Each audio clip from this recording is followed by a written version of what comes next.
Hello and good morning. Welcome to Star Wars Saturday. Star Wars Saturday is an ongoing living campaign that I've been running for just about a year now, started in December of 2017. And I don't know why I had to do a mental calendar with hand gestures, but there you are. In this game, which I run for the Gauntlet is a community, a worldwide community of tabletop friends, aficionados, and fanatics. We play mostly indie RPGs as well as OSR. If you're looking for Pathfinder, you might want to look elsewhere. There are lots of opportunities there.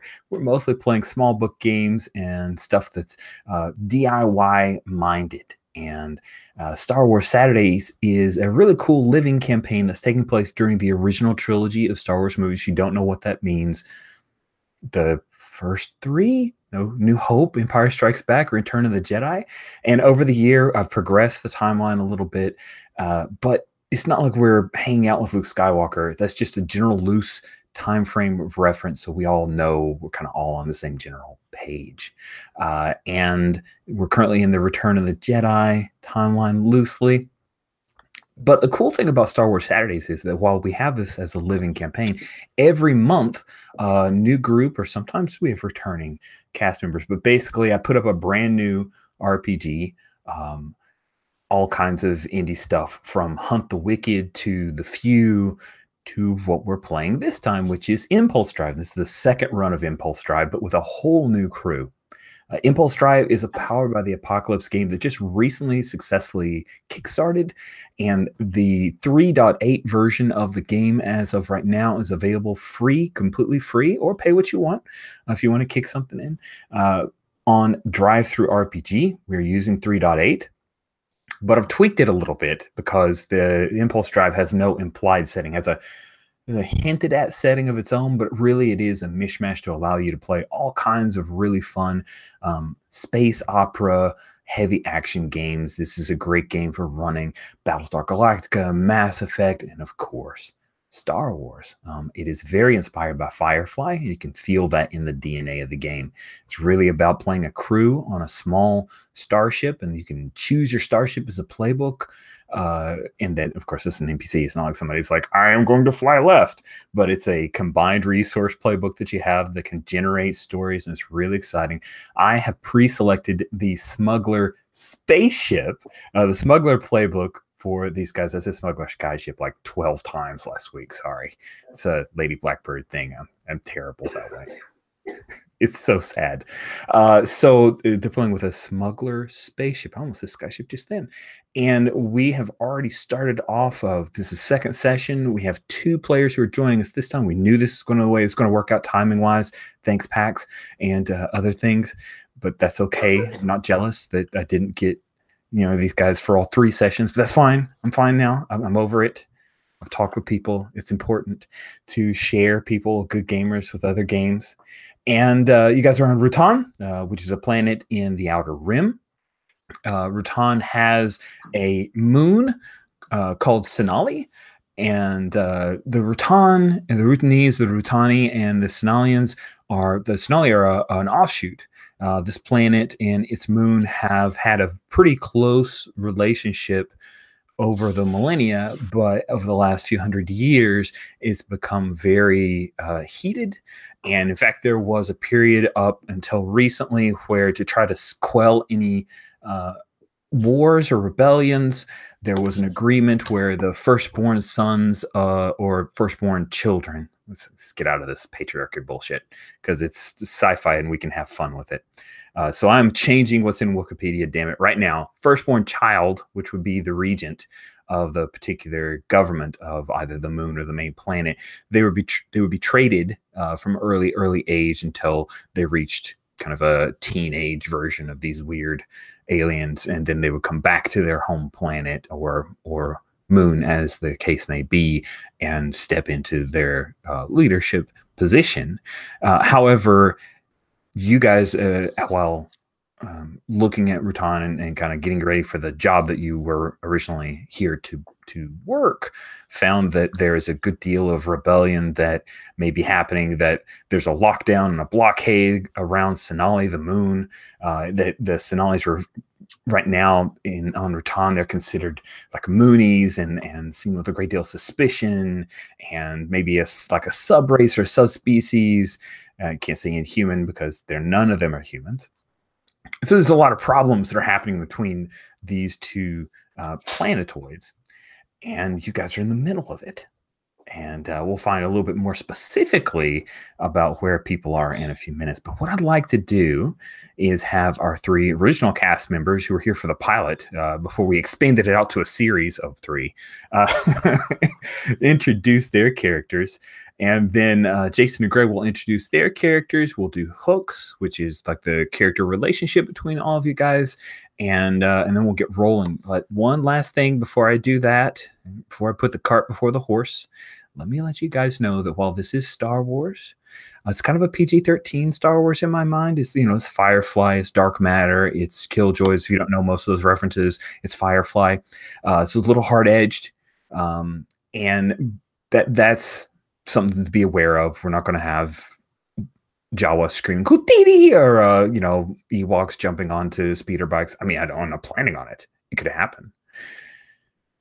But just in case we start to push any kind of lines, we do have safety tool in play, and we use the X card here for this game, which means that if at any point for anything that happens, if it causes you to feel unsafe or really uncomfortable with the continuing play, first of all, above X card, your safety is way more important than this game. So if you need to bail for anything, that's fine. My preference, though, is if you can share with us and help us to work around whatever is causing a problem. You can make an X card here. You can type in X card in the chat or also on a roll for your party. Wonderful thing originally put out by Shane Libling. Thank you, Shane, where you can click an X card and actually that will pop up for everybody who's viewing that web page. And you can even put the content that bothers you. And here's the thing. If you X card something, I'm not going to challenge you. Right, I don't have your lived experience, and I'm not going to make you like hop on the couch and tell me why. But I do want to know what it is that has caused you to feel uncomfortable and unsafe, or just, hey, let's move past this, so that we, as 6 brilliant, creative gamers, can find a way around that. And we can, I promise you. A couple quick examples of using an X card, because some people are like, oh yeah, an X card, but I never use it because, I'm tough. Seriously, just X card. I have a horror story I'm not going to share here of when I did an X card, and I really wish I had of, because it's made me like question myself to where I make sure I'm never going to go into that point where I spend an hour and a half in a game that I'm just having a terrible time. I don't ever want to be part of a game where you guys have had that much time of not feeling into it at all. So an X card can be used at any point. There was a game I was running called Belly of the Beast, where it is a village that exists within basically a Tarrasque. And I'm like, okay, what is our medium of exchange or our economy? And we threw out teeth, right? Teeth. You can trade teeth. And Lowell, good buddy of mine, X carded the heck out of that and said, dude, I have a thing about teeth. Please, no teeth. I said, sure, no problem. We talked for a minute more tops. And someone said fingernails. And I thought, oh, but no one X carded it. So all of a sudden we had an economy of fingernails, which is nice and kind of biopunky and gross.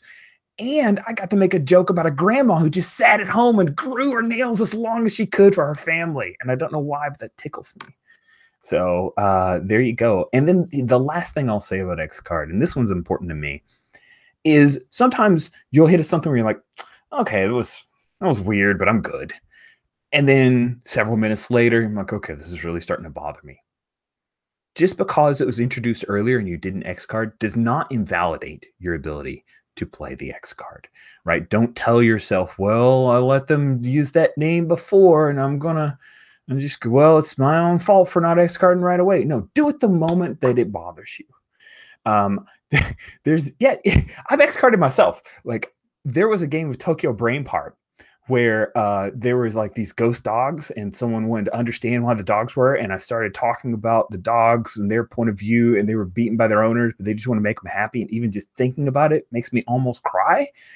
So I X carded myself and said, let's just say that they're not bad dogs, but they're doing bad things, and let's not go any further into that. You guys okay? And they're like, yeah, Rich, why the hell did you take us there? I'm like, yeah, okay, sorry. Got excited. I do that sometimes. And that's the last thing I'll say before we jump in. I'm going with the best of intentions, and I'm going to roll forward with a story that comes to my head or feels like it's happening at the table. I'm trusting you guys as adults to let me know if I tread on territory that is bothersome to you, and I'll check myself from time to time. So there's that. It's a long spiel. Sorry about that. Let's start. I'm going to start from right to left. Sabine, how are you this afternoon? I'm very well, thank you. Good, good, good. All right, so tell us a little bit about your character. I'm playing Quake. Quake, his original designation is CG 5713. He's a clone trooper. He was created as one of the batches during the whole Clone Wars. He fought beside the Jedi, and then he received the Order 66, and he killed his Jedi. And he kind of didn't like that. He became aware that this was not something he had wanted to do, and then he went out and got the behavioral modification chip taken out of his head. He's still got a scar at the side of his head, and he has to toot the scar, so he will always remember what had been done to him. Ever since then, he was not very much in love with the Emperor and the whole Empire idea, but he's not a full-scale rebel. He's kind of drifting around a bit. He has found a new Jedi to protect, and he will make it his life's goal to go down protecting this Jedi. Also, he met this young smuggler and kind of feels a fatherly affection for her and hopes that she will, but thinks she has a lot to learn and hopes that he can guide her. Yeah, that's Quake. That's good. I like Quake a lot. Awesome. Thank you so much, Sabine. David, good morning. How are you? I'm great. How are you? Very good. Very good. So tell us a bit about your character, please. So Uza Vavir, he is a Torgruta Jedi, and he's on the down low right now. He doesn't want to draw attention to himself. And he is sort of trying to figure out what to do with life as a Jedi, as a surviving Jedi. He feels hunted by the Empire. His master was killed, presumably during the time of Order 66. And he is sort of fallen in with this lot while he's searching for purpose. And he feels that he can teach Val sort of a better way through life, to be less of a rules breaker. And then with Quake, he feels that Quake has a destiny that he has to work with to commit him to. And that his master is, in some way, has provided a vision to find Quake, and that's mostly why he ended up with this group right now. And so Booza is sort of, when he travels, he likes to experience the cultures, the food. He enjoys life, and he's feeling somewhat protective of his crewmates, and is interested in seeing if we can take back the galaxy from the Empire at some point. Nice. You're going to foment some rebellion, I see. That sounds lovely. It always works out well. Sweet. Thank you so much, David. Bethany, how are you this morning? I'm good. I'm glad to see Booza has such simple, achievable goals. So I'm playing Val, the scoundrel who is kind of a... she's kind of like the big fish in the small pond who has like found her way into the ocean and hasn't quite realized how big the ocean is. She's like, kind of a petty criminal who acquired this dubiously legal ship and still owes a lot of money on it. And let's see. Yeah.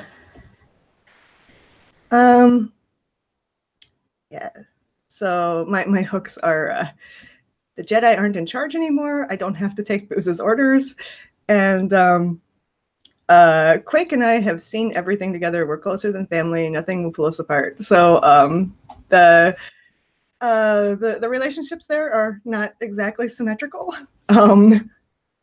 Val sees Quake as more of an equal, where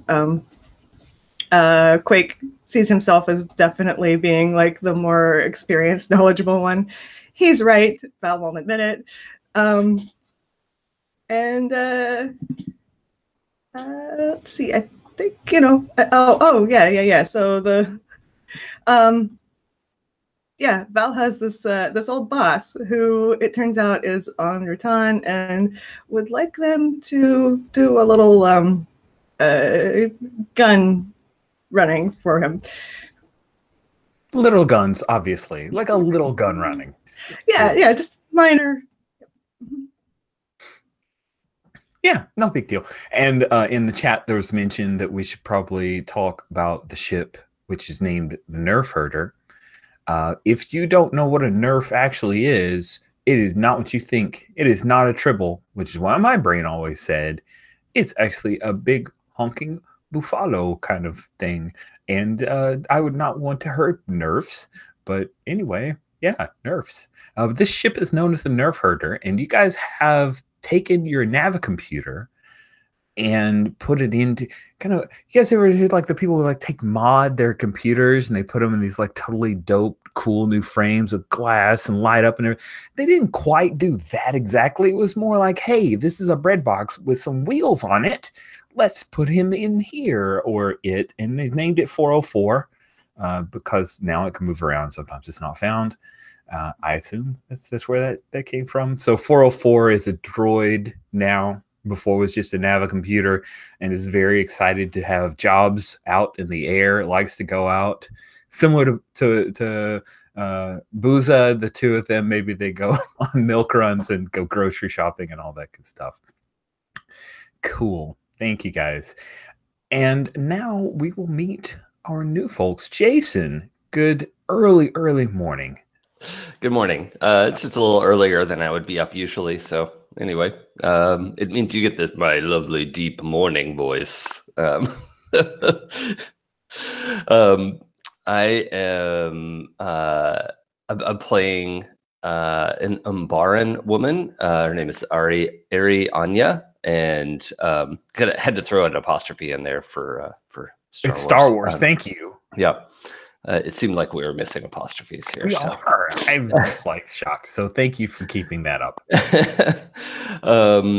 She came up in during the wartime when the clones were invading Umbara, and I did want to check in and figure out if Quake was there during the action because it might be able to feed into hooks, but.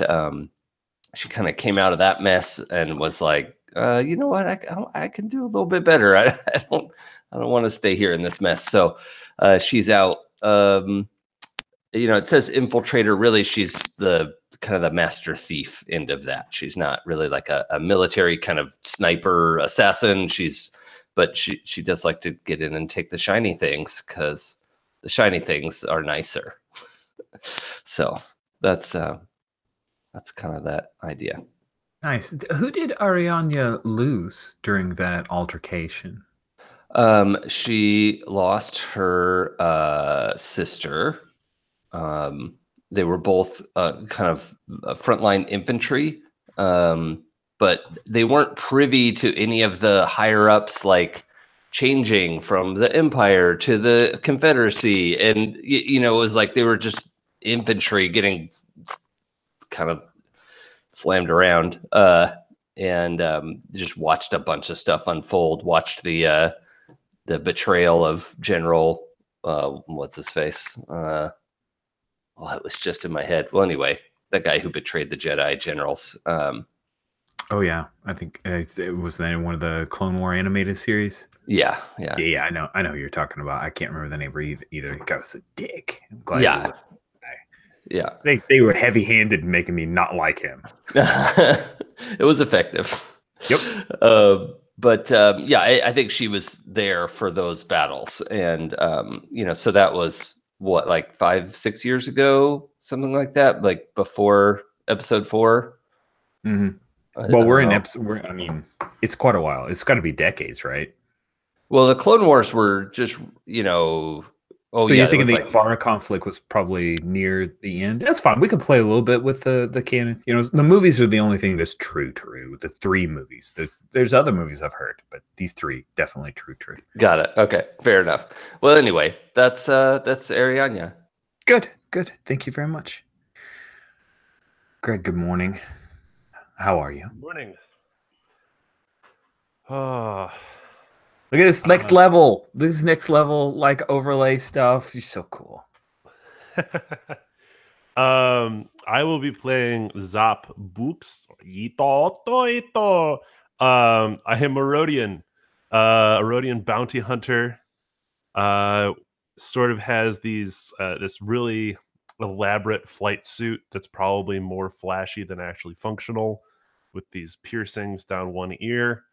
Like not Rhodian like Greedo, has gray skin, probably from a different part of the planet. I'm totally addicted to glitter stim. That won't be a problem at all. And I'm interested in who was it that was looking at got the person's bounty pass so they could get more leads. Okay. So that's Togruta. That's the Booza. Okay. Because I think you probably know about my glitter stim addiction and didn't think that I would be reliable enough. That works. Move on to doing hooks. Yeah, that works. Yeah. And similarly, why haven't I turned you in, Booza? I am not beholden to the law in any way, and you would fetch a high price. So I don't know if this is a thing, but what if we have like some sort of like shared, I don't know, interest or like something that we share deeply, whether it's music or something that kind of keeps us as kindred spirits. Ooh, okay. Yeah.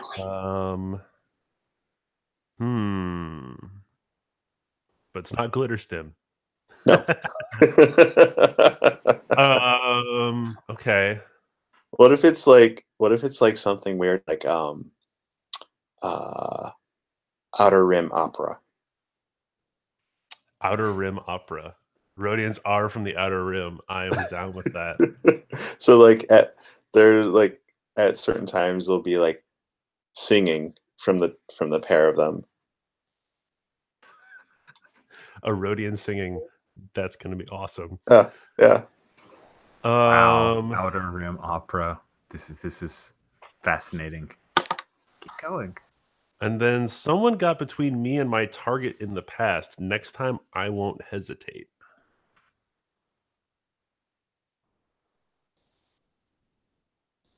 That could be me pretty easily if they had something I wanted. Okay. They had something valuable. I was only interested in their mark, but they could lead you to something. Yeah.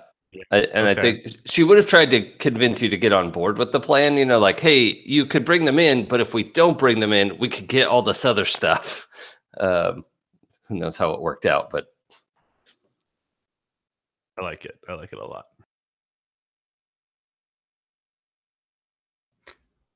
Cool. So let's dig into it just a little bit. So Arianya got in between you and Target, and Arianya said there's more kind of loot, credits, stuff, benefits. Is that what that was? Just making sure. Yeah, let's go with it was a Bothan noble.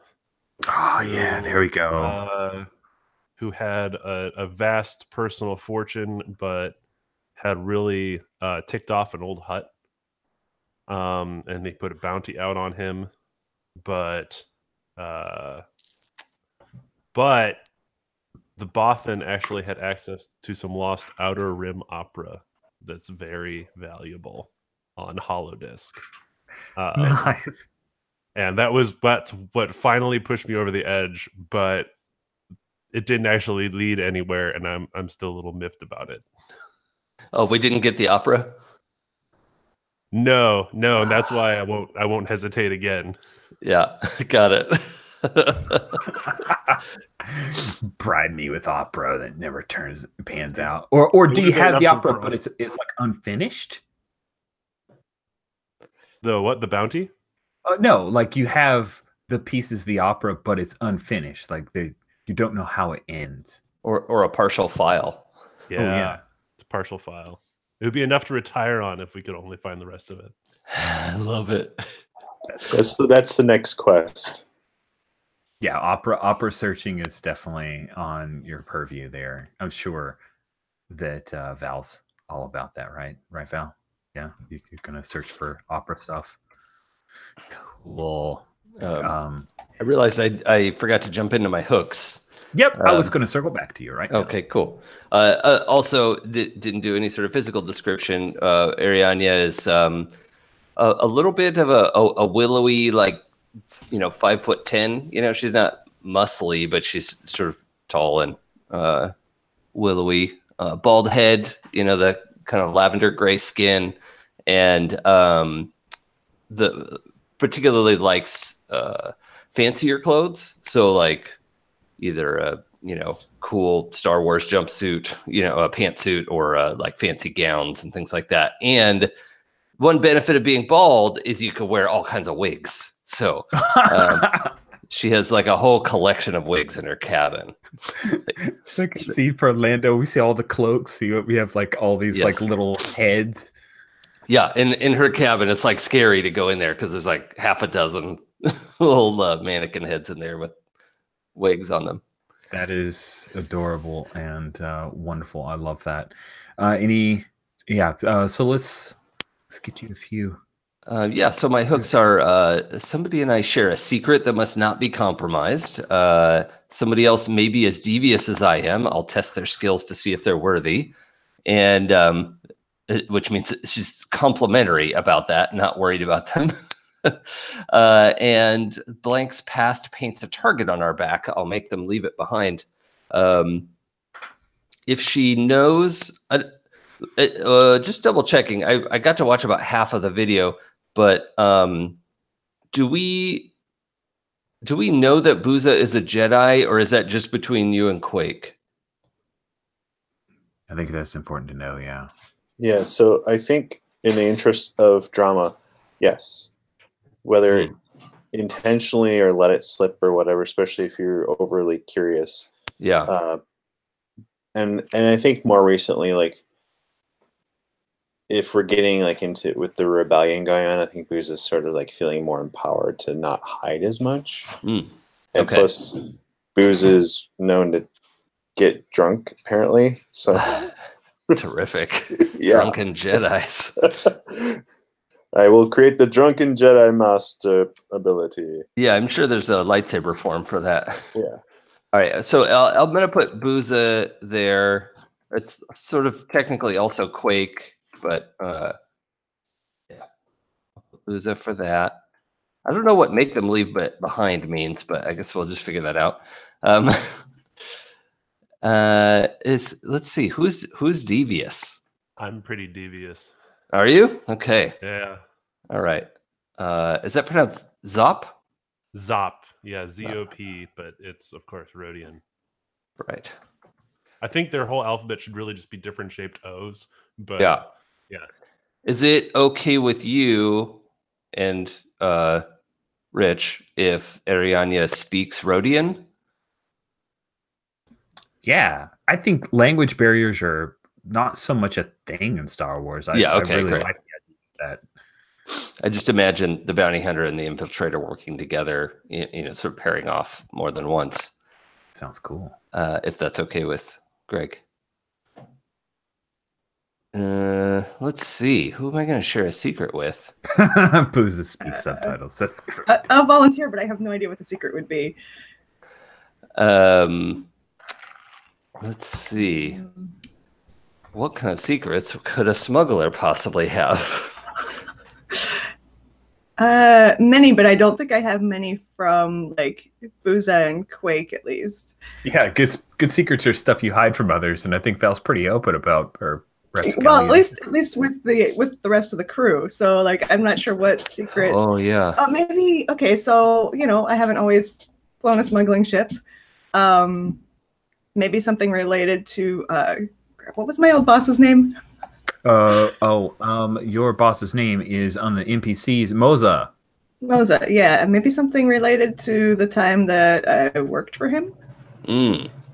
Maybe the two of you worked for him briefly there. Maybe you guys pulled a job. Maybe, yeah. Yeah, and that's how we met, and something happened that we have to keep a secret.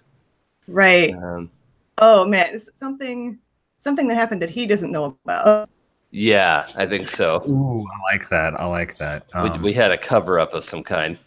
Yeah. You were supposed to deliver some goods to somebody, but you actually ended up delivering them to someone else and taking half the cut. Maybe. Why would he have not found out about that? That could have maybe gotten you part way to getting your own ship. Oh. So something to do with Bestman Fuels. I like that a lot. So Bestman Fuels, if you look on the ship nerf herder tab, Bestman Fuels is the debtor or the person that you guys owe a bunch of credits for this ship. Yeah, something that was involved with Bestman Fuels where they offered you this ship if they got a shipment you were supposed to take somewhere else. And conveniently, you didn't set this up, but suddenly the original intended recipient was arrested by the Empire. Nice, yeah, and we had to find, we have all this stuff we need to get rid of, so let's just take it to Bestman Fuels. They'll take it off our hands. I like that a lot. That's cool. I like it too. Cool. I'm actually going to suggest a human NPC. I hardly ever suggest humans. I don't know why. It's a sickness, really. We will go with species names and slang because I have some cool names there. And we're going to say that Roro Biston is the person who got sold up the river that Moza thinks you guys did what you're supposed to have done. And I'll stick Roro in the NPCs tab very soon. Cool. Thank you all. Now, last question for our original crew from last session. Do you have any hooks? I saw Booza tied one back. Do you have any hooks that you want to tie into our two new cast members? Not required because you all have the minimum, Yes. set. Yes. So the ones that I have here are I will teach Zopbox that not every problem can be solved with violence. And Arianya's curiosity isn't tempered with caution. I'll make sure they don't get us all killed. Does that work for you guys? You hesitate too much. I'm shocked. I'm shocked. Okay. I could definitely have one with Arianya. Let's see. Something other than we screwed over Moza.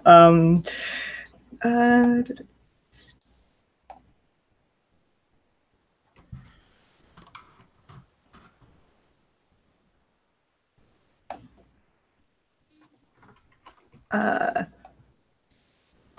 want to say I'm like kind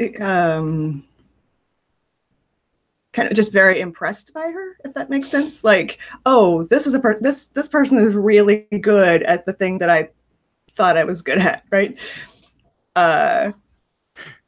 She's like the only person that I'm not overconfident about her ability to teach me things. It's cool. The thing I claim to be good at is pretty. A little bit of jealousy, a little bit of being impressed as well. Right. It's like this kind of, hero worship, jealousy, aspiration to be like something. It's all of those things at once. I love that because Ariana definitely kind of puts on this image of being sort of in control and composed and organized, which may or may not always be true. And Val has totally fallen for it. Yeah. Awesome. Yeah. So I've been looking at my hooks, but they don't really pop because the one is somebody's morality will make them hesitate at the wrong time, and I don't think that's either of you. And I've seen all of each other's scars. That's a sacred bond. I don't know if that would fit really. It could work for me if you were at the invasion of Umbara. I thought about that, and I think what I'd rather do is, I don't have to use these prescribed hooks, right? I could say that I'm feeling a little guilty about what happened there, maybe something like that. Would that be okay with Anya? Sure, yeah. Although she doesn't have hard feelings about the Empire. Like now that she's seen everything kind of come down and like Empire absorbed the Confederacy, and it's like they were both terrible. And, that's like kind of clear. So and she sees, I think having seen Quake go through the like mind control chip removal, like Quake can feel how he feels. I just don't think Ariana's ever been like needling him about like, hey, remember that time you invaded my planet? Okay, then we'll just go with the scars thing, yeah? Okay. That's okay? Cool. Yeah. Right. Good deal. Anybody have anything else? I think that's really good. Sabine, have you seen the movie Enemy Mine? Yeah, I have. I don't know if I've seen it, but I've been aware of it for a long time. So yeah, I was kind of picturing a moment because the clone troopers got screwed over in that war too, and I just imagine like a group of mixed survivors having to get out of that situation together. I like that one. Just everyone got screwed. It's terrible. That's just like, hey, I know we're supposed to kill each other, but really, why would we? Because that would serve nobody's good. And then it turned out the Quake was pregnant. No way. What? Hey, just a second. No, it's an Enemy Mine joke. I'm sorry. I couldn't resist it. It's because it's like my favorite plot twist of that. I love that movie so much. Louis Gossett Jr. plays a damn fine alien. All right. This is good. I am really excited. We are going to jump in, and this is like Rogue One, and we don't have a crawl. We jump straight in to Rutan. Rutan's main capital, there's of course called Rutani Prime because it's Star Wars, and that's how you do capital cities on worlds. And it is very industrial. Outside of the spaceport, there's a lot of Duracrete, a heavy amount of traffic of speeders up in the air, not a whole lot on the ground. And it is a rainy afternoon. So there's a little bit of sun peeking between the dark pink and gray clouds. And we see our wonderful Umbaran and her partner, the bounty hunters. The two of you are on Rutan. So Arianya and Zop, the two of you have advanced from the nerf herder to check out the job that you were that you'd heard about on the boards. A very lucrative job offer from a member of the Rutani military. His name is Daz. And so Daz has been looking for someone, Daz Tafir, is looking for someone, your group, to take a package from Ritani to Eriadu, Eriadu, which is an Imperial-controlled world here in the Outer Rim. It's actually kind of like a fulcrum point of Imperial control. They actually have the governor stays there for the sector, so it's a very important area. A lot of trade is right in the rim of trade route, so there's a lot of traffic. It's a very wealthy world. It's actually known for a lot of entertainment. They have kind of the Star Wars version of Cirque du Soleil kind of stuff going on there.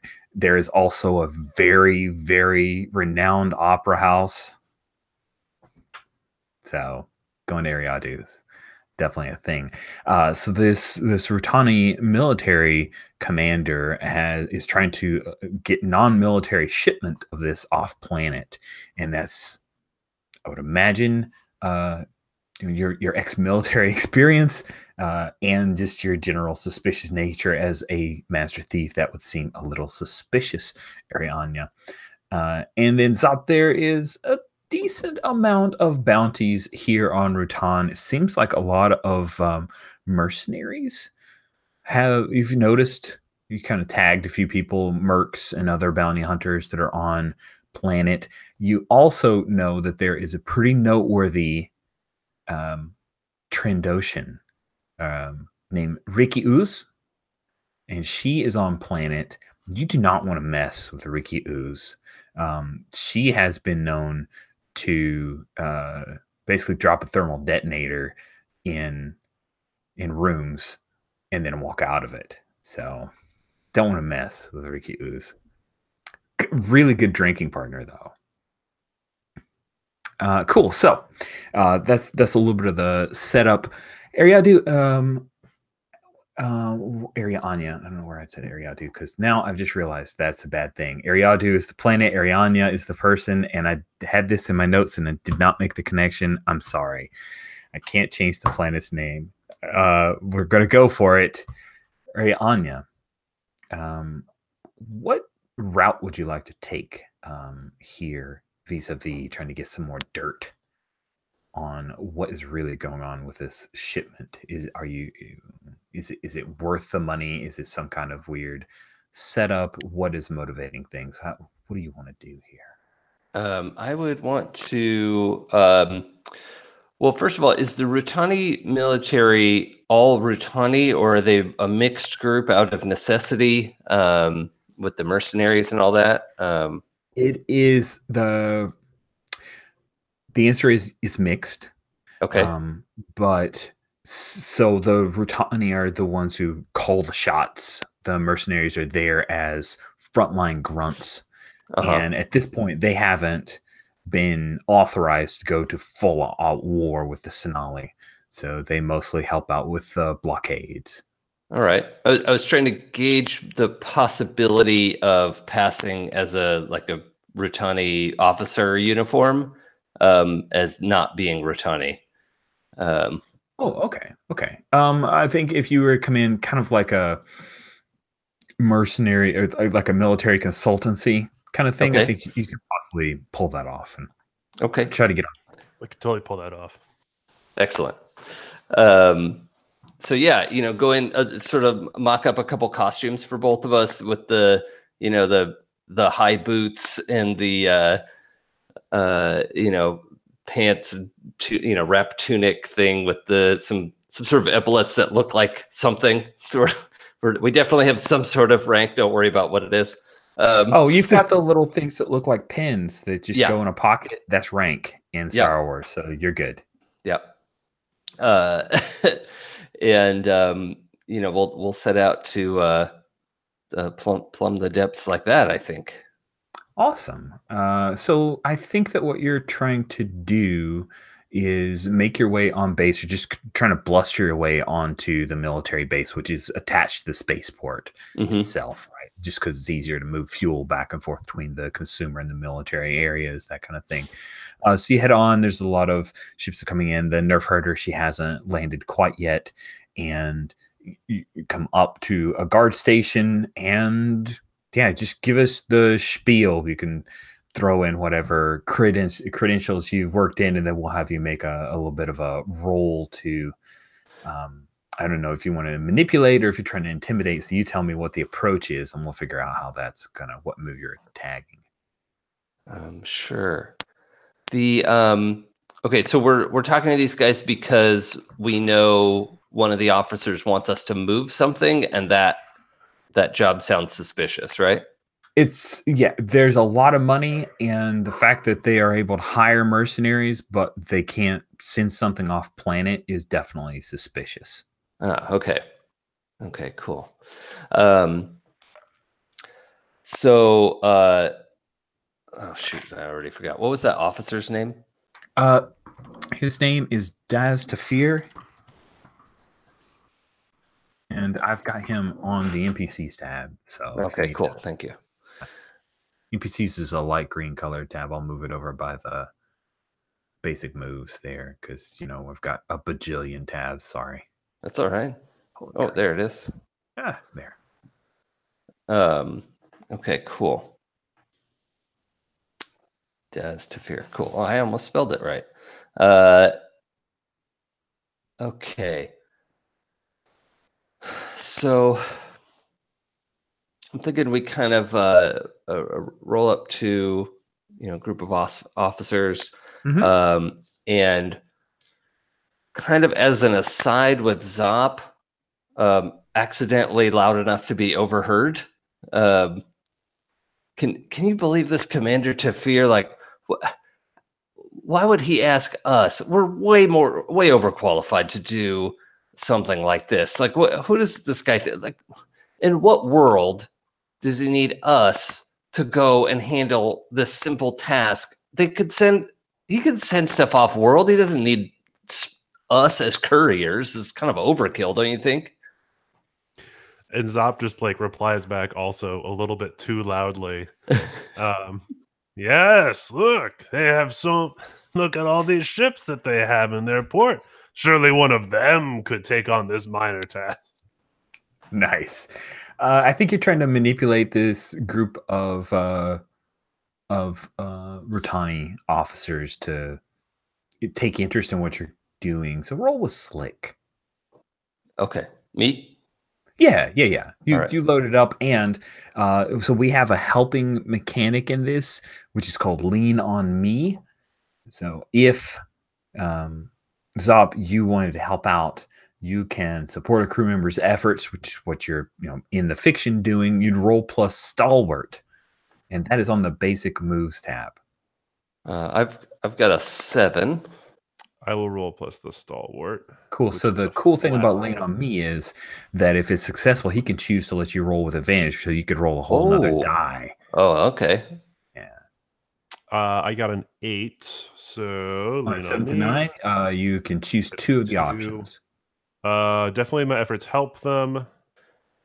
We don't have any stress, so I'm not pushed to my limits or exposed to danger as a complication. Awesome. Good. So you guys are pulling this off pretty well, and the efforts help them, so you get to take advantage on this roll. So go ahead and roll a 3rd die and take the best 2. I know that's a pretty weird concept, the idea of rolling with advantage, Jason. So yeah, I know, right? 3 dice. It's a 2d6 game, but you're rolling 3 dice for some reason. And that's wild. That's wild. Just like that time on Nar Shaddaa when we talked ourselves into that spaceport. Yep.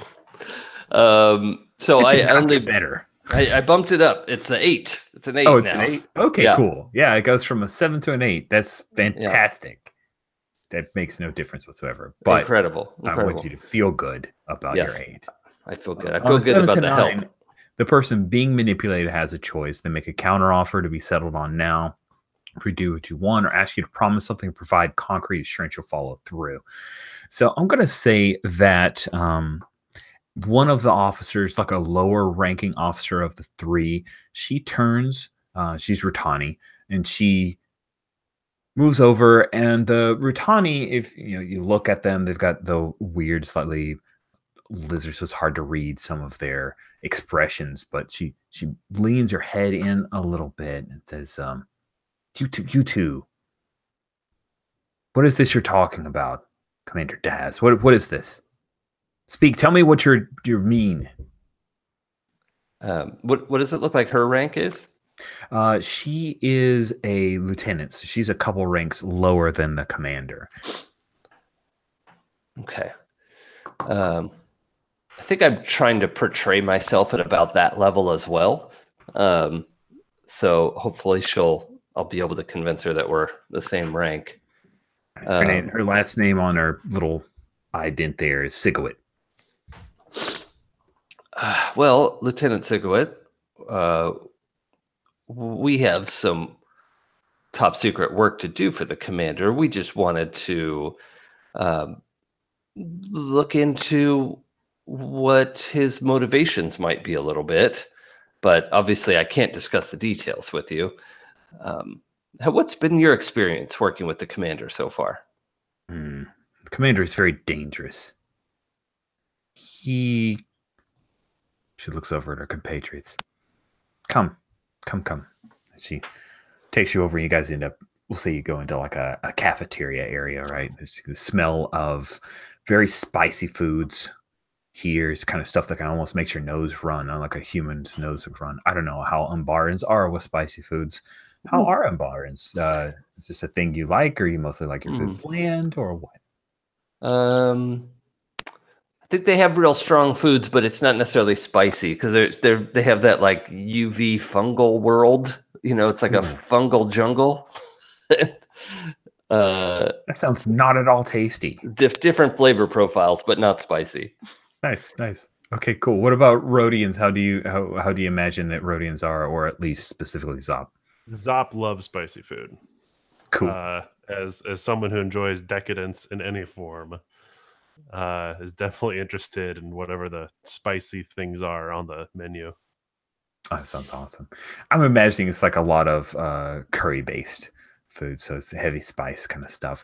You guys end up, we kind of fast forward a little bit, and she's gotten a tray of food and seated down, and she says, Commander Tafir, he is, as I said, he is dangerous. He has been working on a very secret project that he does not want anyone else to know about, but he thinks that it's going to allow him to jump several levels of rank.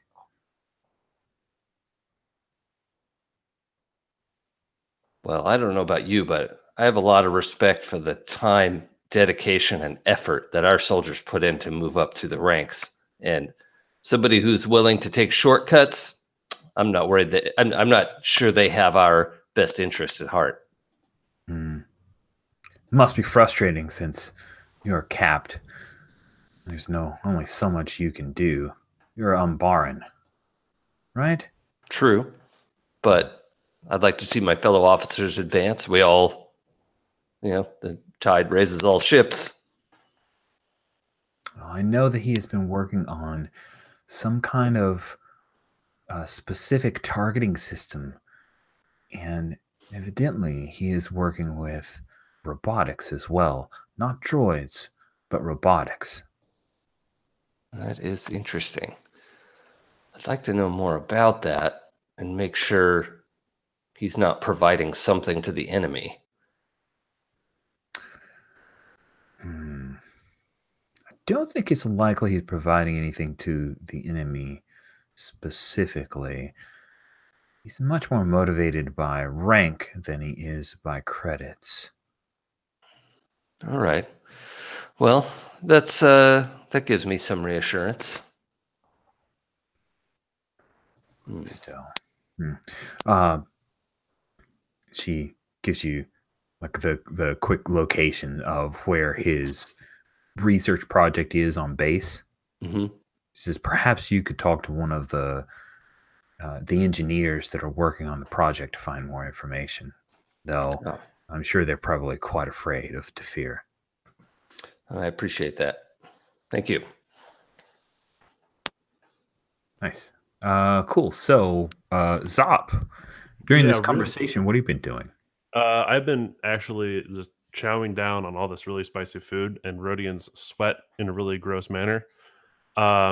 So as Arianya sort of like kind of pokes me with her elbow to be like, hey, you're messing this up. I go over and check the actual on base bounty board.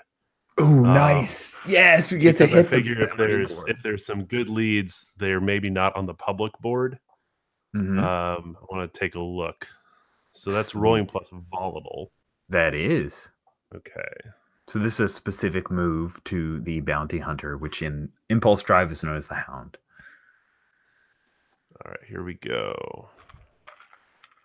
Oh, that's a, well, hold on, plus volatile. That's still a 6. So the good news is in this game on a fail, you get an XP. Yay, XP. Yeah, so the only decent bounty is on a crew member. The SM, that's the Space Master in this game. That's me. I'm the Space Master, guys. The Space Master will tell you who. And so I'm going to say Val, because it seems appropriate. And then that crew member will answer the bounty questions. So you want to put those bounty questions to Val? Is it all of them? That's a good question. I think I'm going to say you have a couple questions that you can ask. Okay. Who put the bounty on them? Oh, great question.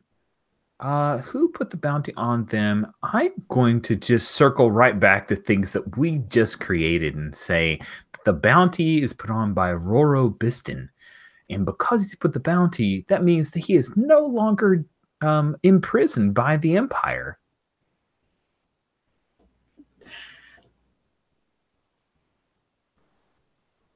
I'm sorry, I answered that, and actually, crew member so the player that crew member answers the bounty question. So I'm sorry, I overstepped my bounds there. But I like that. That's okay. That's very appropriate. I'll be quiet for the second question though. I mean, we've established in fiction what they did. But I'm interested in, are they wanted dead or alive? Oh, and that's totally up to Val to answer. Yep, Val. Are you wanted dead or alive for shorting them? Oh man, what kind of person is Robiston? Not sure if they care. So you're wanted dead or alive? Let's say they want me alive. Okay. Not sure why yet, but I think that's more interesting. I like it too. Cool. Good call. Sweet. So that's what comes up on the bounty board.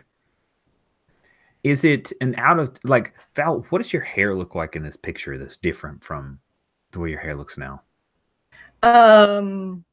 It's longer and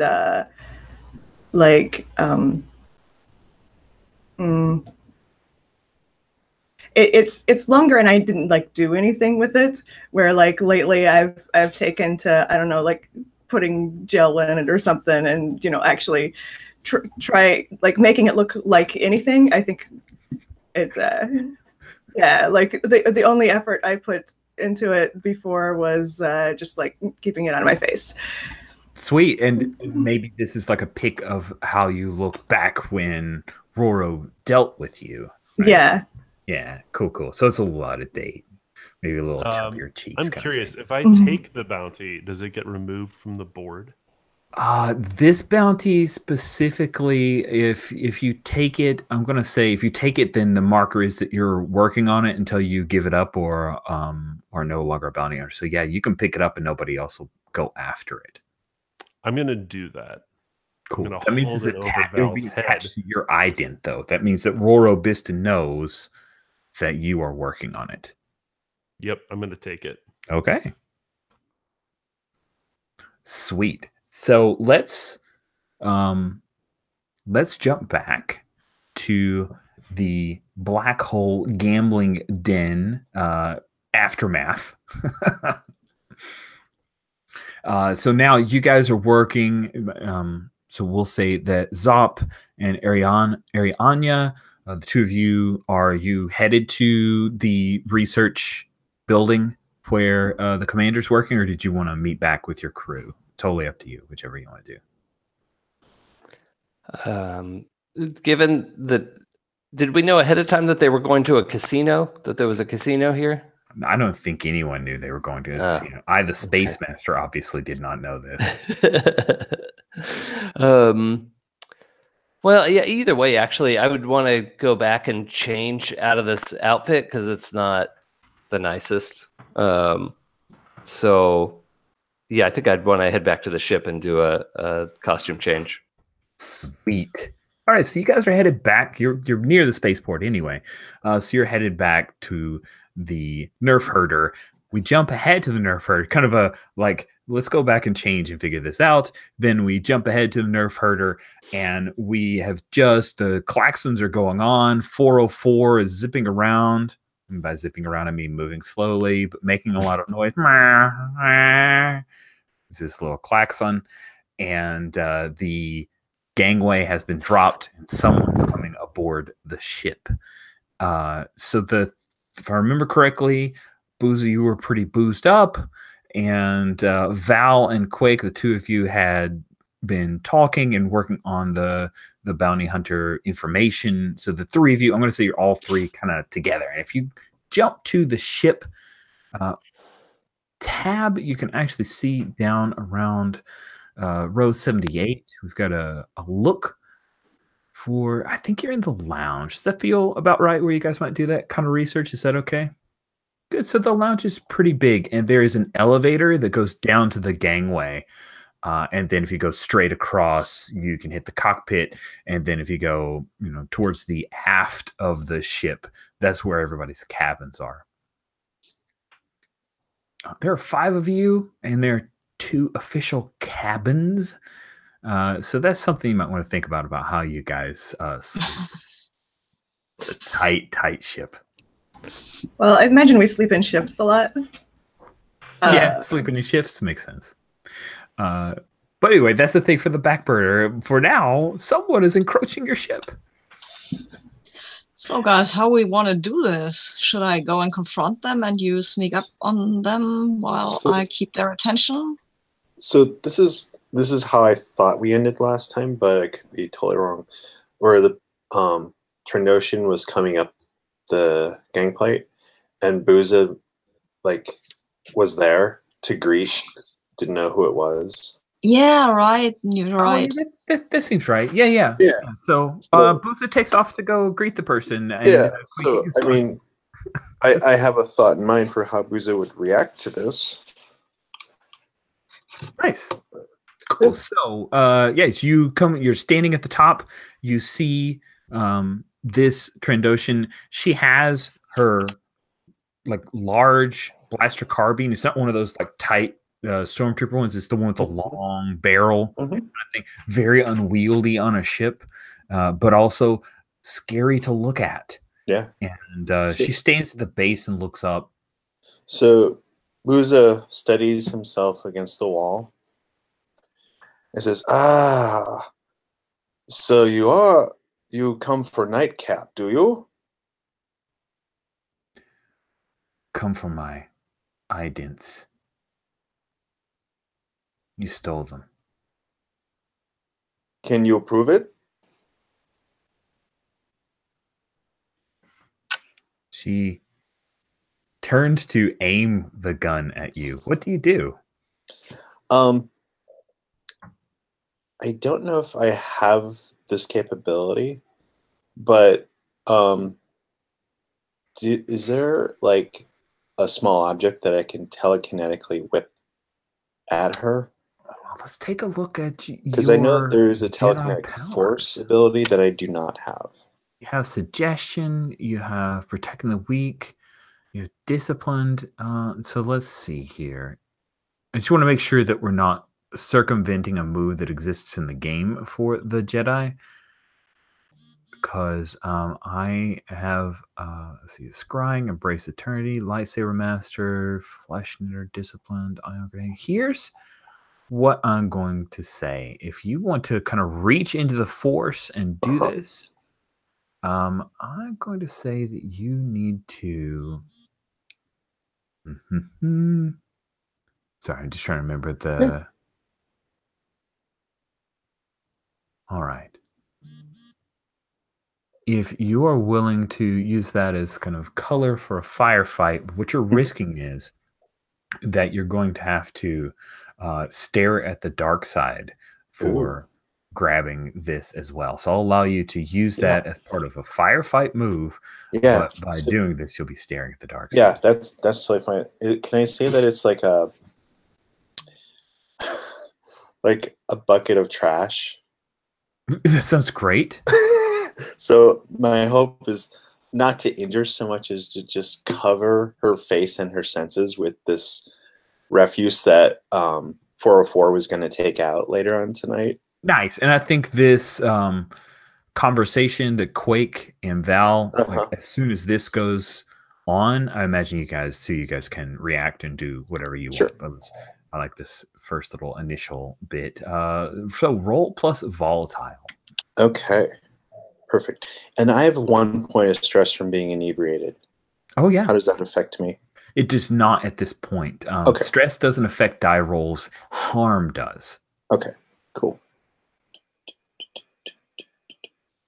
So let's do...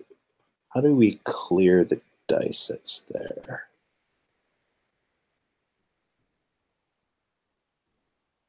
All right. Oh, there we go. Let's do that. All right. Here we go. You shouldn't. Yep. So I got a 7. Okay, and you're rolling plus volatile, which is 0. Which is 0. So on a 7 with a firefight move, you exchange harm, and you'll choose one. You can discharge your weapon, I guess, break the trash, and to double its harm. I'm guessing this is a 1 harm thing max.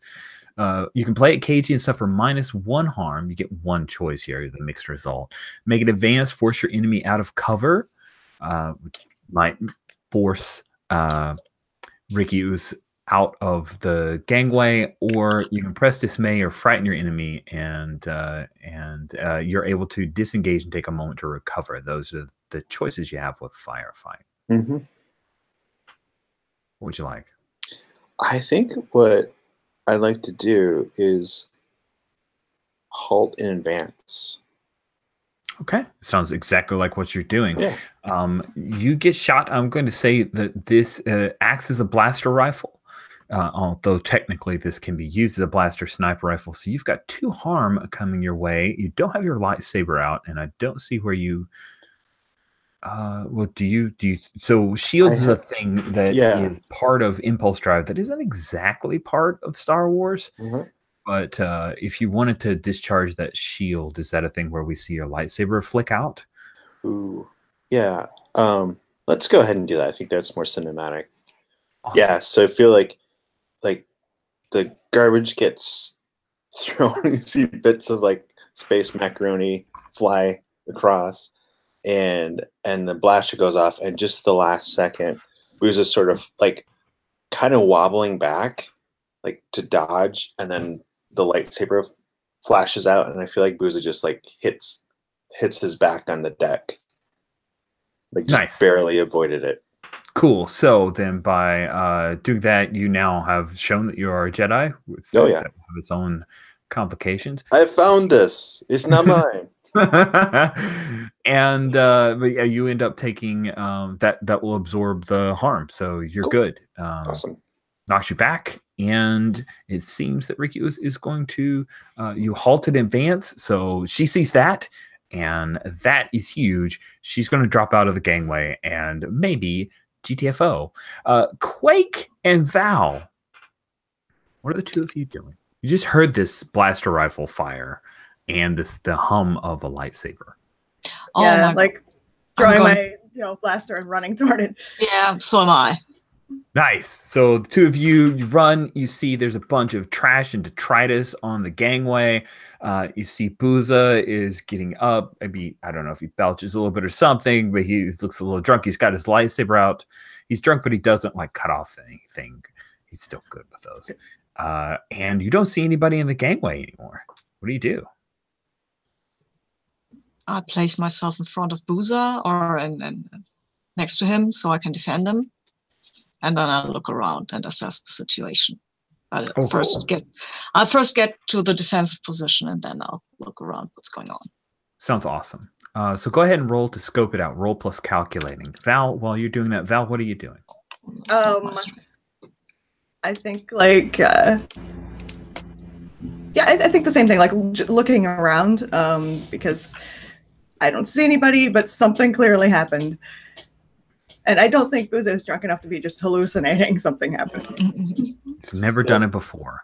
Right. Yeah, Booza would be eventually, after he gets back up on his feet, explaining what happened. How it's during Let's have them scope, and then you guys can converse. Do you want to go ahead and roll calculating on your own there, Val? Sure. That way you guys can all get separate questions. And that'll be fun. I've got an 8. And I would ask, what's my enemy's true position? Sweet. Your enemy's true position is that they are climbing up on top of the nerf herder, trying to make it look like they have run away, but moving up on top of the nerf herder to look for an access port. Okay. So I position myself to take the next hit, I guess, and see if I can get a blaster shot in or something. Wicked. I love it. All right, so you're doing that. And what about you, Val?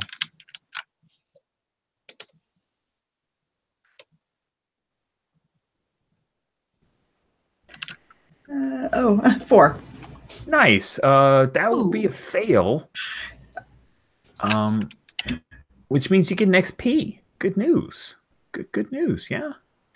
And so you can ask a question, but be prepared for the worst with the answer. Oh, come on, load.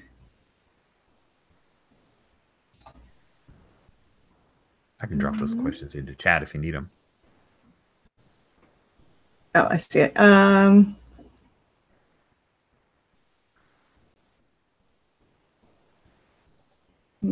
What should I be on the lookout for? You should be on the lookout for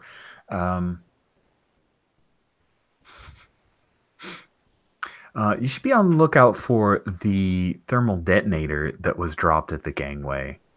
Oh, great. You see it just sitting there. Wing, wing, wing, wing, wing, wing, wing.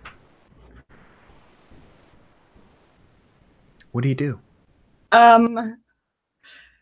So, okay, real quick, out of character question. What do I know about thermal detonators? Like, what's their area of effect? We've never seen, I don't think we've ever seen a thermal detonator actually explode. It's always just the threat of it. So a thermal detonator is just a grenade. So what would happen if this thermal detonator goes off is that it will take out your gangplank. And will also damage both of you guys, probably about 2 to 3 harm coming your way. All right. Quake will be fine because Quake ran back in there. I kick it. Nice. That is insane. You need to act quick. So bold. All right. When you use your instincts or reflexes to avoid a danger and negotiate through danger towards a goal, roll plus slick. If you get a 10 plus, you pull this off. What is my slick? Oh, holy shit! 10. Did you get it? I got it. I was going to ask if there's any way we can help, but yeah, awesome. Oh, that's so great. So yeah, you dash down the gangway. It's one of those where it's like supported by struts and it kind of lowers down to the actual spaceport Duracrete. You run down and you just punt it like a little baby soccer ball. And I'm going to cut to our Umbara and Rodian as the two of you are coming up towards, and you hear blaster fire. And it sounds like it's coming from the nerf herder. And then you see Val kick something, and it flies through the ground, and it explodes. And now, like, there's a few klaxons that go on, and you see someone climbing up on top of the nerf herder as well from the light. We're going to say this evening time, right? Because that's nice and scary. So Arianya and Zop, what do you guys do? Well, Zop, here we go again. Just like Nar Shaddaa again. I'm gonna sort of gesture towards like a hiding place, because Arianya is good at like the close-up stuff, but isn't maybe the best at ranged combat, which is kind of where we are. So I'm just gonna start opening fire on the figure. If a thermal detonator just got punted off my ship and there's someone climbing on top of it, I'm just gonna open up on. That sounds legit to me. Yeah.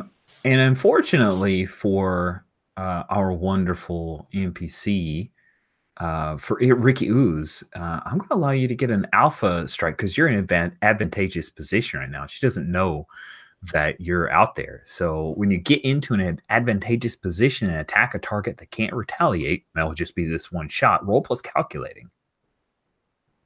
I wish it was volatile. I'm way better at that. All right, here we go. Through the uprights. Oh no, that's a 3. So the good news is you get an XP.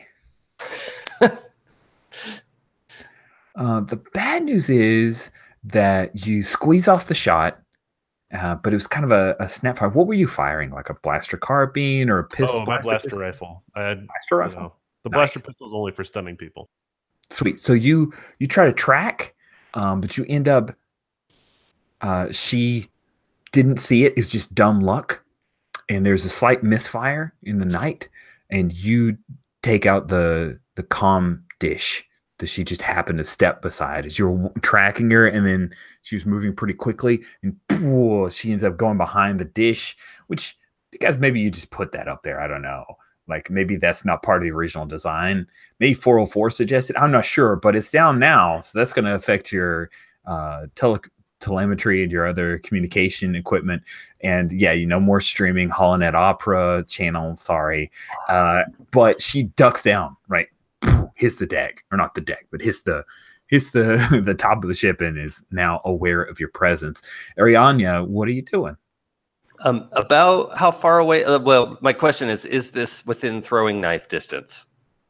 I'm going to say if you want to throw a knife, it's a little long. Yeah, I think so. Okay. I think that's fine.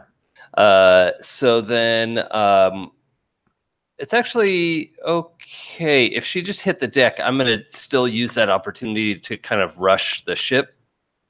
And trying to think of what else do I? Oh, I do have a blaster pistol, but yeah, kind of what I wanted to do was use her distraction to activate my tactical cloak as I kind of rush forward, hopefully get up the side of the ship, and then like pause and do a, when was it? Is it Merry and Pippin who put their cloaks up and they look like rocks? Yeah, you're gonna rock out here. Yeah, I'm gonna make myself look like some outer piece of equipment on the ship. With this, is it like the cloak comes up and it just looks like a strange, lump. Okay. If I can get there fast enough and she doesn't see me, and all so many ifs.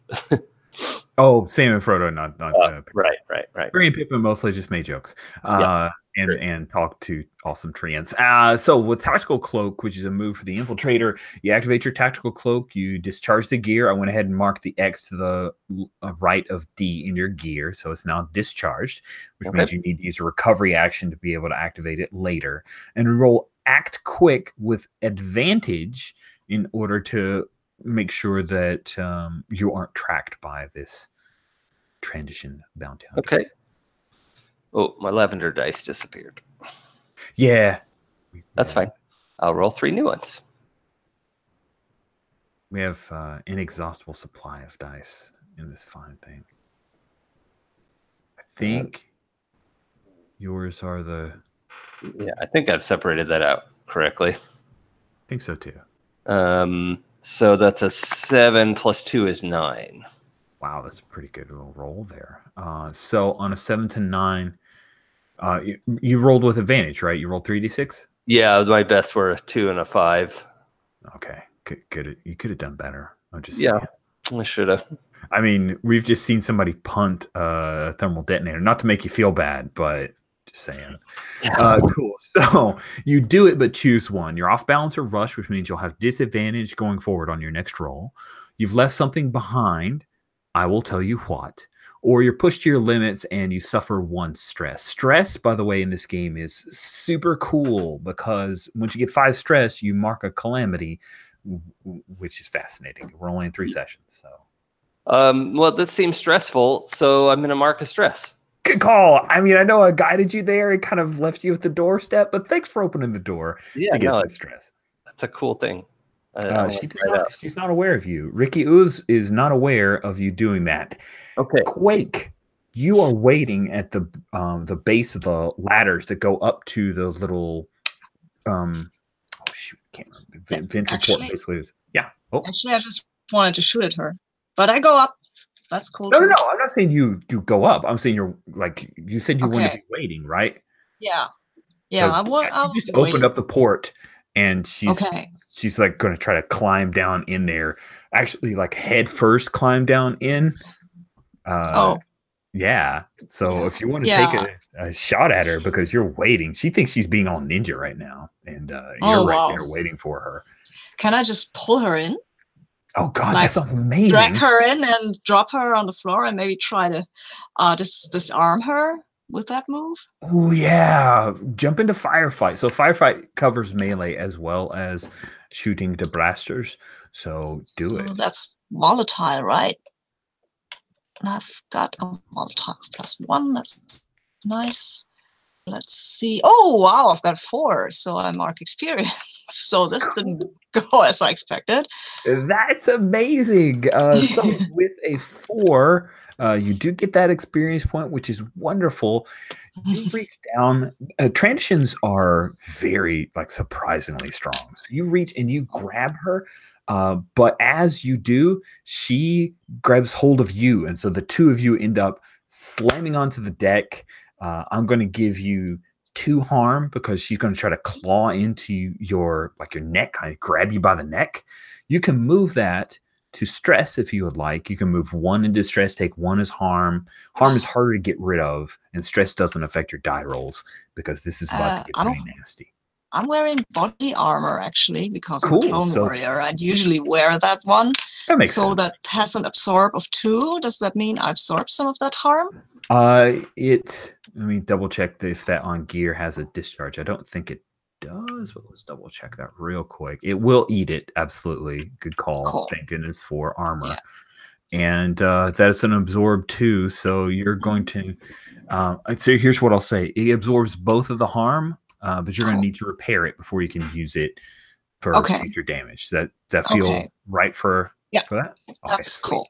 So yeah, she claws into. You can feel the scoring on your chest plates that would have killed a normal man, but you are a clone trooper with awesome armor, and now the two of you are rolling around on the deck.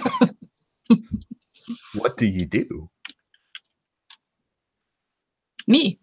Yeah, we'll stay with you for a minute. I'm going to say that you are in the auto kitchen / galley, which is where that port is. She's got these claws, means she doesn't have a blaster. She's got her blaster slung across her back. Right now, but she's not using it right now. No, she's going to bite your face. Oh no. Yep. I think I'm going to. I'll have to look at the moves. Right okay, now. Cool. So we'll cut away. We cut to Val and Booza. Val, you just successfully kicked the thermal detonator. You hear some more blaster fire outside of the ship, but not in the ship. And Booza, you just saw Val pull off an amazing maneuver. She kicked like 3 thermal detonators with her foot. Oh, she's really good. They all So- traveled in the same general arc and Yeah. exploded 3 times. Buza Yeah. would put a hand on Val's is very impressive. Most I- impressive. I was on the space soccer team in high school. I would have been much better if I hadn't kept getting red carded. So does Buza's sense of smell alert them to where the bounty hunter might be? I imagine that Booza, if you want to take a few moments to sniff that out, you can. But before I make you do a die roll, Sure. 404 comes rolling in.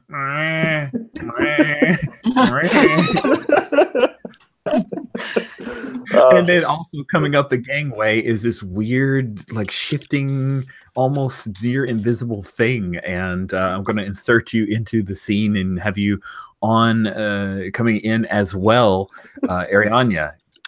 Made your way to the ship.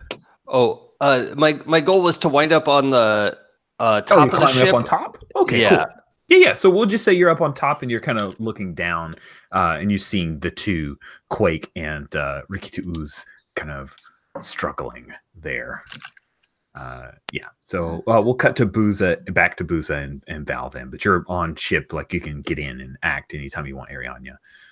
So Val and Booza, after hearing 404, you know his droid language. He's saying it's in the ship. Yeah. Lizard I thing will, in ship. I will kneel down to 404's level and say, 404, I apologize for making a mess. I will clean this up in a little bit from now. Thank you. Awesome. I'm like, this is stupid, but it's in character. I'm like going, kind of down out of the ship and trying to get a clear shot at where I can hear this struggle. Defend the ship. Yeah, sounds good. Awesome. Amazing. So where as Val comes down out onto the kind of landing pad area where you guys currently are, Zop, what have you been doing for the last moment or so? I am making my way towards the gangplank, and kind of probably trying to scope it out, make sure that this is the only person who's on the ship. Nice. So go ahead and roll scope it out. As you come down to defend, you see Zop is making his way towards you, Val. But Zop doesn't have his eyes on you. He's scanning the ship. Those big Rhodian eyes, right? Those big saucers. And I got an 11. Oh, wow. That is fantastic. With an 11, you've got a number of questions there. I did not. There's a thing we didn't do with Booza that we should do in just a moment, which is you're staring at the dark side in order to do that force thing. And I definitely want to engage that move. So we'll circle back to that in just a moment. But let's have you ask those questions on Scope It Out. What should I be on the lookout for? Cool. What you should be on the lookout for is that on basically the sec alert channel, that the Trandoshan, because she's on a hunt, she's activated it because she's being fired upon. So there will be, what you'd be aware of is security is going to, Brittani's security is on their way. How could I best end this quickly? The best way to is basically get off planet right now. With the Trandoshan aboard? Well, it's according to what you say, end. Like, end to take down the Trandoshan. You guys have got her outnumbered right now. She works alone. So you're pretty sure that you guys can overwhelm and blast and kill her. But the problem is, there's going to be a bunch of things. You've just killed a bounty hunter who is on a legit hunt, et cetera, et cetera, et cetera.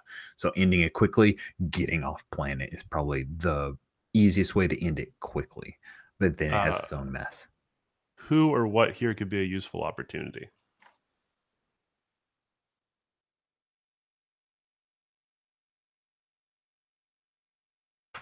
Sorry for the dramatic pause. I needed to sneeze. Who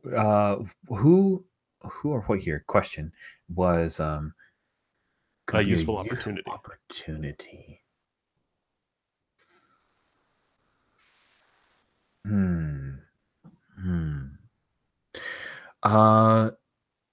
A useful opportunity is you've got a contact in the Vertani military. You are technically taking a job for the commander.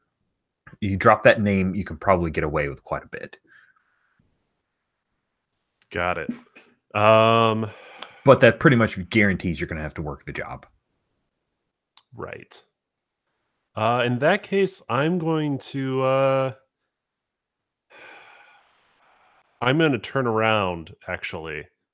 I figure my crew can probably handle what's going on there. I'm going to try and intercept the security forces. Nice. And drop that name to get them off our back. Okay, sounds good. We'll cut away from you as you are facing. We'll say that the Rutani have a different color spectrum that they see upon. So the instead of a red and white, it's like a white and this odd yellow that is the lights on the speeders that are quickly approaching. And so they're kind of skimming across, and you see a bunch of Rutani military are coming your way, and you're just like waving them down to try to have this Rodian with the cool like sucker finger things. I love that. That is really cool. So let's circle around to staring at the dark side. When you stare unblinking to the dark side, looking for forbidden or forgotten knowledge, which is using the force there to attack the friend, you roll plus or attack your enemy. Roll plus alien. Okay.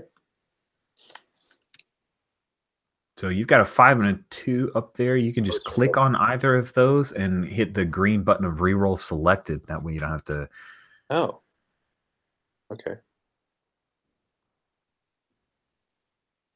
So I got an 8 total. Nice. Okay. So when you stare 7 to 9, ask your question. You pulled off your thing, but you can also ask a question if you would like. And the dark side will answer, but it's hungry, and I will ask 2 questions from the dark side stares back. These are story generator exciting things. Yeah. Very happy.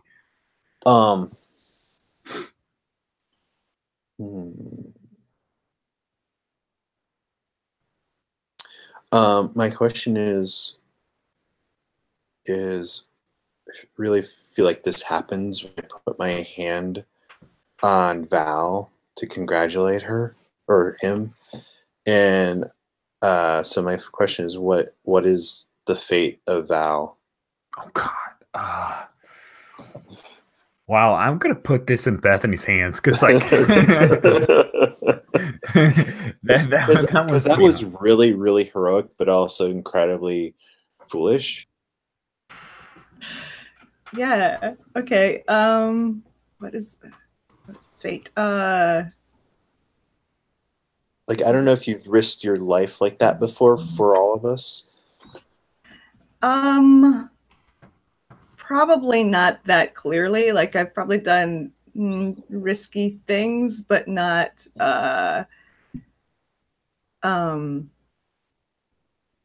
not so what should I, like, not in a way that would be like immediately clear to with not in a way that Val would just like understand right from the beginning. Okay, yeah, I'm completely risking my life. I could have just, like run up the gangplank and dove in and probably been okay.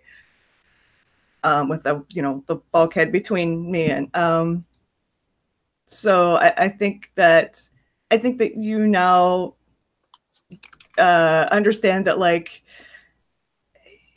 Val having done risky things in the past is not just like pure stupidity. It's like out of also I'm protecting my friends.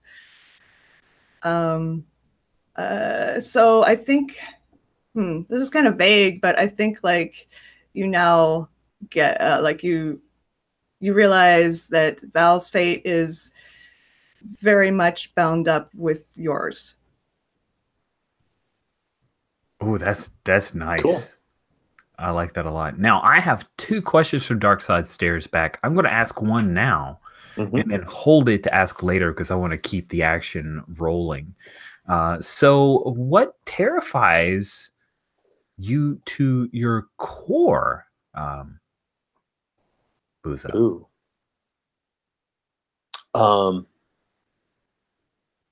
That Booza's master is still alive, and I'm gonna say that the death was like done off screen somewhere, and so it was reported that his master was alive, but he never investigated it, and so now he's serious doubt that his master could be in jeopardy somewhere, needing him. Ooh. So now he's insecure about his capabilities and his connection to his master and his training if he so easily just wrote off someone of this important to him. Man, should have went back. I like that. That would terrify me. Good. Let's come back to the deck of the ship where Ricky Ooze is in a desperate struggle against Quake the Clone Trooper. Could I jump in? With Arianya right there too. Sure. Well, my plan was to sort of like come in the hatch behind where Ricky came in, and thought I might be able to sort of like jump in there and help with that fight. That sounds amazing. Yeah, so if you wanted to roll lean on me to help out Quake, that sounds perfect to me. Okay. To roll with Stalwart, and then what? Right, the transition. Trandotion. I always mispronounce it. What is Quake doing? I think Quake is trying to, choke her out. That's about what he's trying to do. Nice. I tell you what, To get behind her, to get her like this so she can't scratch him that well, and just to choke her out. I hope Trandoshans have their breathing organs somewhere in their neck, because otherwise it would be useless. Well, if they didn't, you would know because you've been trained to take down Trandoshans. Yeah. Instead of going firefight, what do you think about this being a keep your cool action? Yeah. To try to kind of choke her out while she's clawing and scratching at your arm and trying to free her. Yeah, I'll roll that with Stalwart. That's even better. And do I get help from Arianya? I have an 8. Okay, so, with an 8, that means you have choices on lean on me. You want to give advantage to Quake, or do you want to make sure that you are not exposed to any of the danger or complication? Oh, give advantage to Quake. Okay. Cool. You get 2 choices, and then you could clear stress. Do you have any stress? I don't think you do. I have 1 stress. Okay. Oh, it didn't actually. I didn't mark it on the thing. Well, that's right. You took the stress from before. So yeah, I'll put you that can on there. either clear stress or make sure that during all this backlash that Ricky Ooze doesn't hurt you while trying to free herself. Yeah, I'll keep the stress. I'll give Quake advantage and protect myself in the process. All right. But so Quake is holding the transition from behind, right?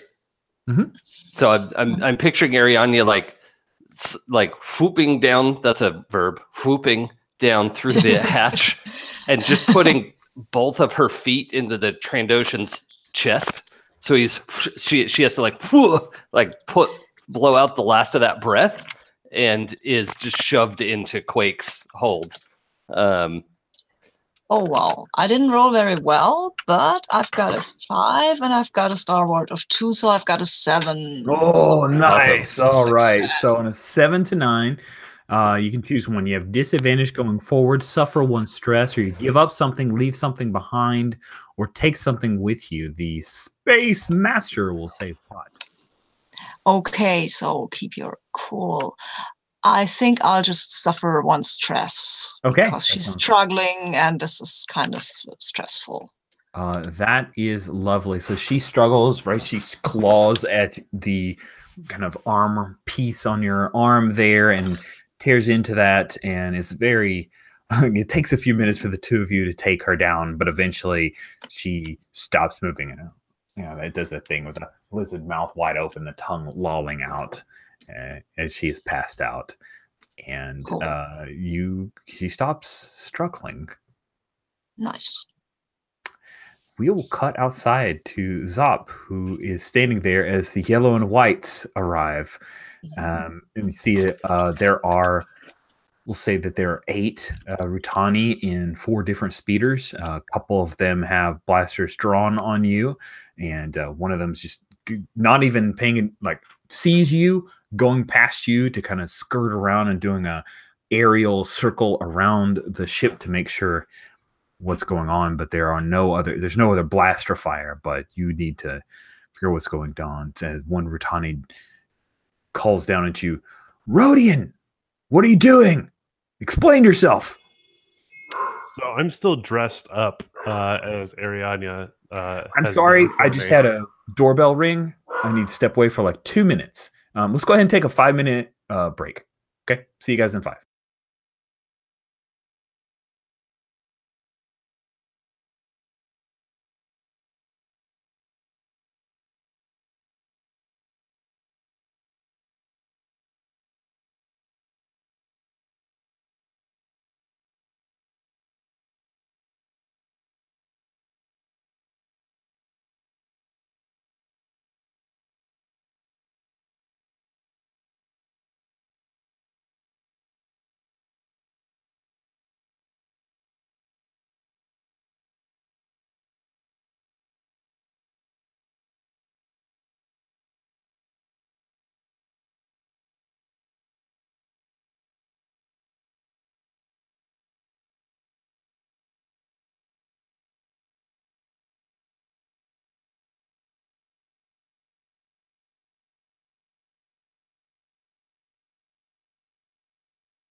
Sorry about that, guys.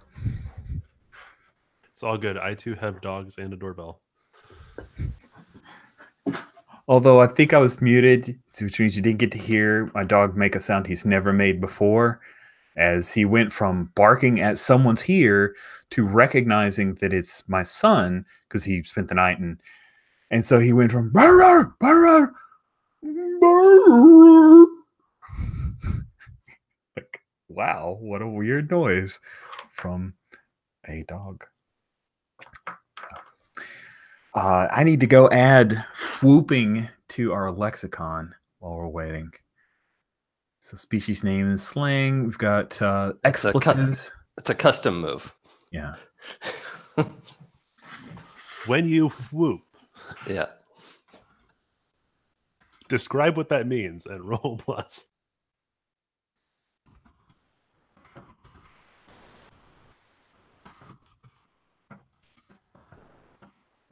Just a curiosity. Tactical pack, is that like adventuring gear in Dungeon World? Yeah. Okay. I think that's a fair way to think about it. There's actually if I remember correctly, there's a tac pack move. Yeah, there's a description on like page 30 something of the handout PDF. I was just looking at it because I have one too. Tactical pack. If you look in the gear, when you rifle through your tactical pack for just the right piece of equipment for a situation, mark off one use and choose one. You find the right piece of mundane equipment for the situation in your pack: a rope, a flashlight, a crowbar, or tools. You repair a piece of equipment or basic technology. First aid, you heal the I'm knocked out harm on an ally, or you pull out a stashed small blade. So the tactical pack is actually a move. We should probably, for anybody that has that, we should probably stick it in your moves area. Packs. Val, Booza both have tactical pack. Quake has one. Everybody has a tactical pack. Yeah, I have one too. Look under your seats. It's a bag full of knives. That's first aid. So I'm waving down the security people. I'm still dressed in the Rutani mercenary outfit, or Rutani military advisor outfit. Nice. And I'm just immediately Rodian. Yeah, I'm gonna immediately dig into like the sergeant or whoever, because it's not going to be a high-ranking security official. Yes. And I'm just going to immediately dig into them about how they're way out of their depth here, and this is going to come down from Commander Daz, and you better clear this area. I heard it on the comms, but this is way above your pay grade. That is wonderful. Okay, so I'm going to give you advantage here, and you're going to intimidate, right? So roll plus volatile.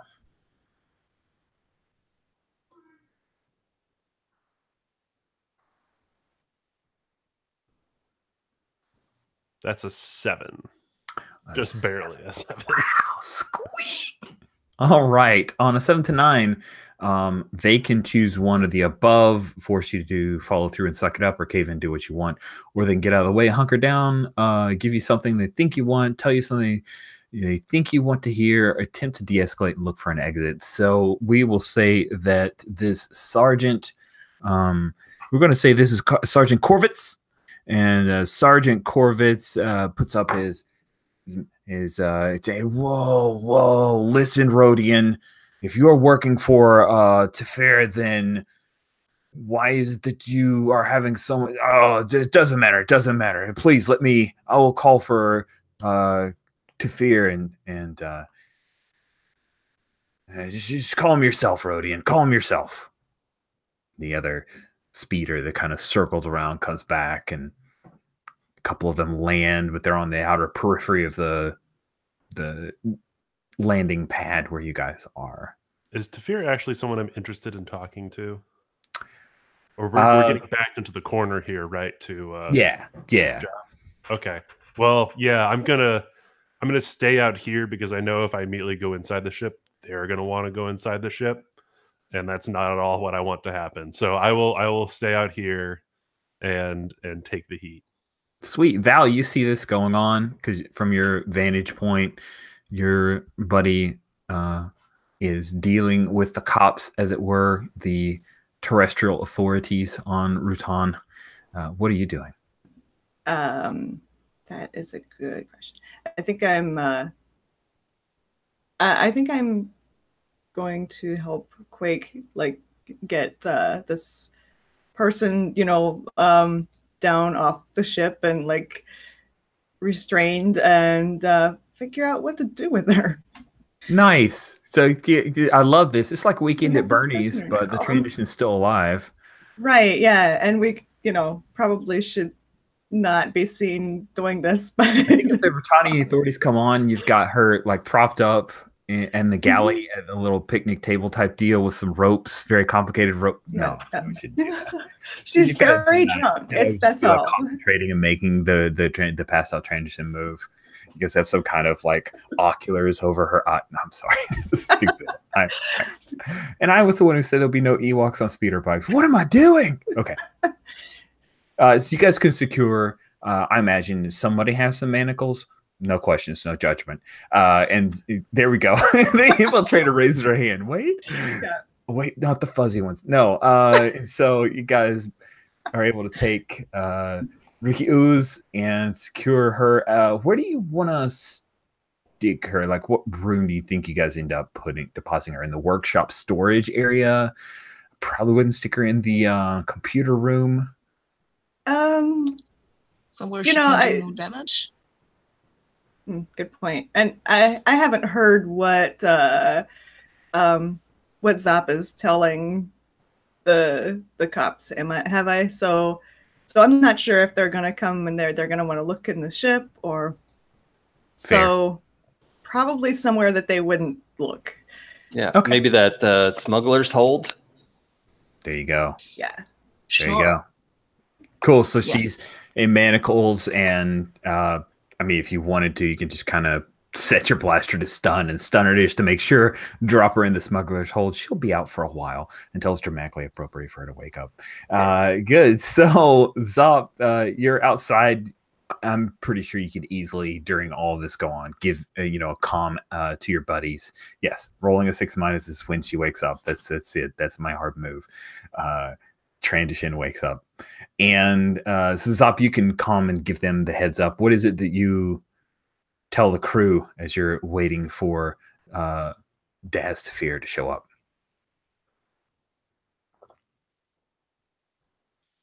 What am I telling the security? Yeah, person? exactly. What do you tell the crew?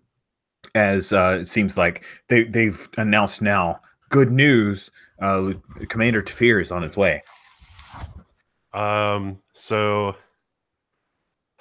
I'm assuming that like we have some form of communal communication amongst the crew. So I'm probably a little bit. We obviously we just did the whole base thing, right? We're trying to figure out this job. So I'm just letting them know, hey, I think we're about to get off planet. I don't know what that was on the ship, but it looks like we're going to accept this job.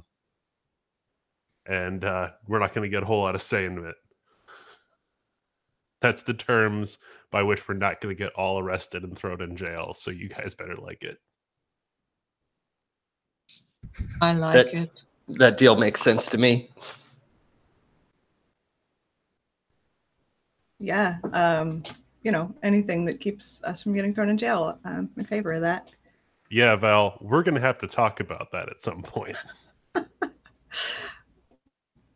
Nice. Well, anything short of, becoming a legitimate law-abiding citizen. Oh, Val, you've got the key to my heart. Val, Don't worry. I think we're still on the wrong side of the law.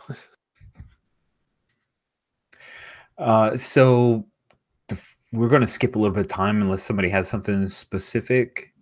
Do we skip just a wee bit of time? I'm imagining, I don't know if you guys have seen Solo, the movie Solo. It's worth your time. It's not amazing, but it's good. It ticks the boxes. It made me happy. I made pleased sounds while I watched it. It was definitely not bad in any way, shape, or form. But there is a cool, it actually reminded me in just very general ways, there was a ship that they used to kind of be part of a train heist.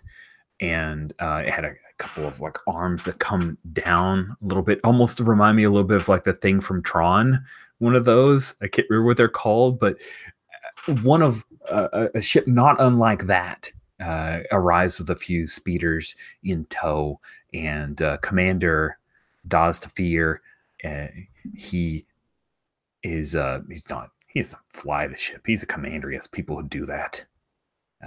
But the ship comes and lands down, and you guys see that there is a large cargo that's offloaded. Here it's one of those where they're using grav plates, and it just kind of lowers down. And it's not too big for your hold. It is about 10 foot by 10 foot. It's very large. It's a very large crate. So there are actually 4 grav plates underneath it. They're kind of hooked together. They're rigged together and can be operated. And Tafir comes down and he says, which one of you is the captain? He's a little taller than the others. You got to admit, Ariana, he's got a lot of style. Like he's got a cape, which... Well, okay then. That is something. I think Val's our captain, right? Yeah, because it's Val's ship. And I'll like step forward. Yep, that's me. He comes over, kind of observes you for a little bit, does that weird Ratani thing where they shift their head back and forth, where they're looking at someone they're a little unsure about. This is security coded. My contact on Ariadu will know if this has been tampered with. You will take this to Ariadu. I'm disappointed that you took so long to report. I have from the dockmaster that you have been here for several hours. We had a little bit of an issue.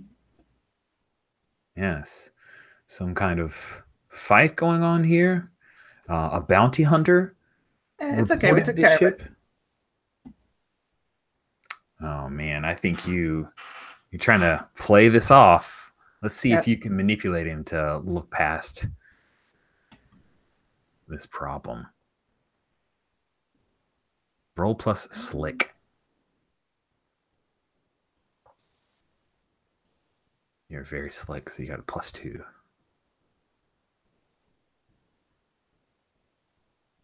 Is that a 10 I see? An 8 + 2, 10? That is a 10. Nice. You are good at what you do. Very well. This needs to happen as soon as possible. No lollying, no gagging. You take it straight up the route to Ariadu. Do not pass go. Do not collect 200 credits. Do you understand? Yeah. You've been very clear. Very well. Very well. He hands you a data crystal, and he says, this is the security pass to get onto Ariadu. You do not want to have any problems with Imperials. However, this is being taken to the Imperials. Do you understand? Yep. Very well. Your contact is Lieutenant Commander Sylvia Charger. And Sylvia will direct you to deposit that particular crate right there. And I will report back once you have completed this mission successfully. Absolutely. Cool. And then he will pull out his like little... I'm going with cred sticks because they make me happy. I don't even care if it's Star Wars canon. I like cred sticks, damn it. And he's going to basically give you enough to make 2 payments. This is advance payment of half up front. And he is going to give you enough to make 2 payments on the nerf herder. So if you take a look on the ship nerf herder, you've got payments 20. You can knock that down to 18. That is pretty significant because it means you can knock down 2 more a successful completion of this mission. Nice. Sweet. And with that, he and his retinue will leave you with this crate. It just beeps. Beep. Beep. It does not make nerf sounds. I'm sorry. Okay. That's good. That's a It'd really... be a dead nerf because it looks smell like it's air sealed. I like immediately look at the others, and Oh, I already blanked on that Imperial's name that we're supposed to meet up with. If you take a look, I've got her in the NPCs. Her name is Lieutenant Commander Charger. Okay, yeah. So like immediately. Okay, who know? Like, what do we know about Charger? And what can we find out about her? Ooh, nice. It's a cool question to ask your crew. I wonder if she's somebody who's been around for a while, or is she relatively young? She just from the pick, she is relatively young. You can get that without a die roll, is what I'm saying. Like she looks relatively young. But anything more than that, you're going to need to do some research. Yeah. Well, I've been out of the military for like 20 years, so probably. She was not in the military when you were in the military. Yeah. Running around in space diapers. Sorry. I think I'm on the top of the ship while this whole transaction is occurring. And 404 and I are fighting over the comm system, trying to repair it. And I'm like batting its little spanner away and trying to fix it so that we can actually use this data crystal and pass through Ariadne space. Imagine that 404 has like one arm, like kind of like Neptune from Adventure Time, just has the one arm and really wants to repair the dish and makes disappointed noises as being denied. It will take 4 times longer for 404 to repair this than you doing it yourself. Is there a repair move, or do you just? That is a great question. So there is, if you look on the ship nerf herder, there is a spot repair move. And then if you want to go and actually outlay a bunch of credits, you can get stuff legit fixed. But when you want to perform spot repairs on your ship to patch over damage, you describe how you do it. If there are no immediate pressures, you have plenty of time, you do it with little complications, apply spot repairs to one damage option. And I'm going to say that you guys have a superficial damage on the ship right now. So I'll go ahead and mark that. And that's the superficial damage, just the loss of your comm tower there.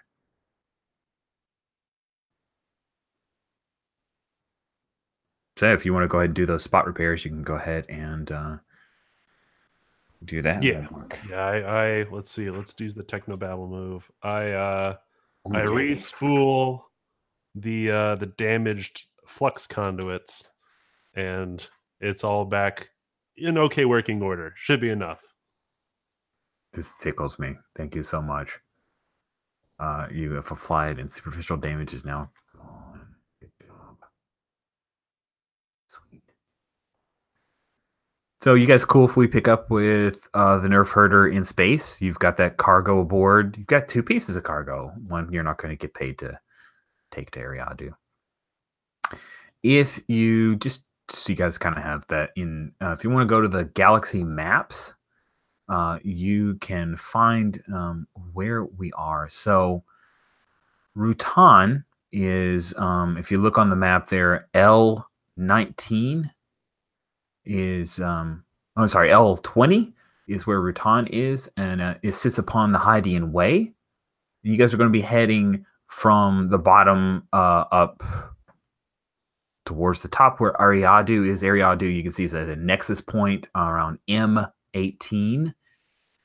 So Ariadne is definitely an important place. Lots of great opera. It is going to take you about a day's worth of travel to hop into hyperspace. You're on the Hydian Way, which means chances are good that you should not have any problems with pirates. Although there is rumor that near the Rutan sector is where the Nagai, also known as the Knives, that species, they have a number of pirate crews that operate around Hydian Way and Rutan. In case you want to see cool space pirate dudes, I will link you to the Nagai. There you go. Big hair, guys. Big hair. I'd like to pose a question to Zop once we're in the sky. Mm-hmm. So I know you have some experience with hunting bounties, and the person in our hold has, I think, done a poor job on collecting her bounty. Would it be worth figuring out who she was after and then threatening her reputation with exposure that she was overcome and possibly recruiting her for some free assistance on this job? We overcame her once, we can overpower her again. Maybe she would like to do some work to avoid having a holo selfie of herself wrapped up in our hold. My knowledge of Trandoshan bounty hunters is that although the money is good, they do it because they instinctually hunt. So we need to give her a new hunt. This needs to be almost like a ritualized thing. We need to like actually let her catch her bounty and then give her a new one to save her honor in a way. Sort of a catch and release program? Yeah. Well, I guess we should find out who she was after then. Yes, but perhaps someone with a cooler head should do that. And if you give me a minute, I can change my looks a little bit so I won't be immediately recognizable, and maybe it'll be a little easier to question her. You could also ask us why she was after us, because I think we know. That sounds great. You guys can talk if you want. What is this Trandoshan doing on our ship? Awesome. You guys are currently in the galley. You're eating some really fresh vegetables that have been put in the auto chef, courtesy 404. You have to be very proud of it. A few questions. As he kind of rolls along, asking if the food's okay. Review. And coming in wearing a new wig is Arianya. Crap, sorry. It's Ariadu and Arianya. I'm not going to get it right. Arianya asks what was going on. So, I think she... So we have her credentials. You have her what? Her bounty hunter credentials. We were looking at files when she showed up. I think she was a little pissed about that. Yeah, I can't know. imagine why. Well, she didn't seem to want to continue our drinking, so she came after we took her credentials. We wanted to find out why she was eyeing that one guy, I guess. Yes. Yeah, right. Who is the guy? You're from Ross? Yeah. Moza. Yeah, Moza, right.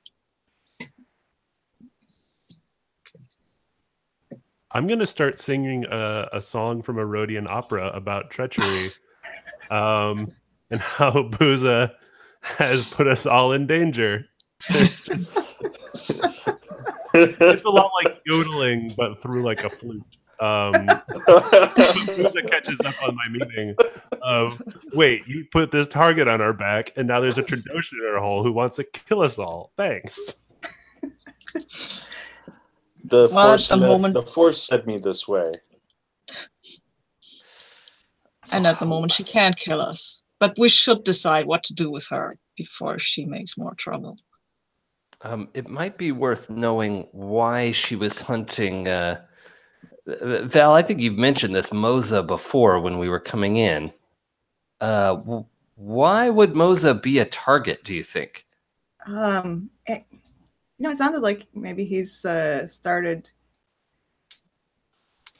Well, he's definitely working with the Moonies, right? But it sounds like it might be more of a, like he might be more committed to them, like he's part of the movement now, or at least it sounds like it's more than just purely business for him. Yeah, that's what we found in the system, right? After this, with the description of the bounty, that he was working with the Moonies, and I was serious about that. So well, he's probably done before that. I have a lot more interest in a rebel than a war profiteer, and if that's the case, then I don't think we can let her get back on his trail.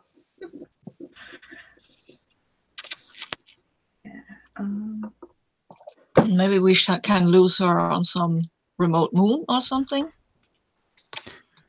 So, Zop, as you guys are having this conversation, Zop, the particular bounty on Moza is not one that can be claimed and held by a particular bounty hunter. You can put a mark on it, like I'm working on it, but it's still whoever gets to it gets to it. So, by taking Rikyu's out of the game, it doesn't immediately make Moza safe for any period of time. It's just one less hunter going after that. Right. So I'll convey that and say that, if we lose Ricky on some distant moon, we should at least give her back her bounty credentials. Maybe that will stop her from hunting us. Sure. Yeah. Why not? I mean, it depends on how much of a grudge she holds, but, I don't think we're worth much. So. Well, speaking of, and I'll slide a little data pad across the table to Val. Who is this? Rohor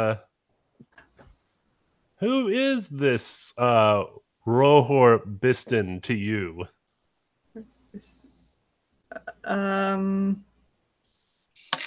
Wait. Okay, you weren't the one. No, that was. There's Arianya that worked. Yeah. Okay. Cool. I was gonna say, wait, don't you know? But no, that's clearly not.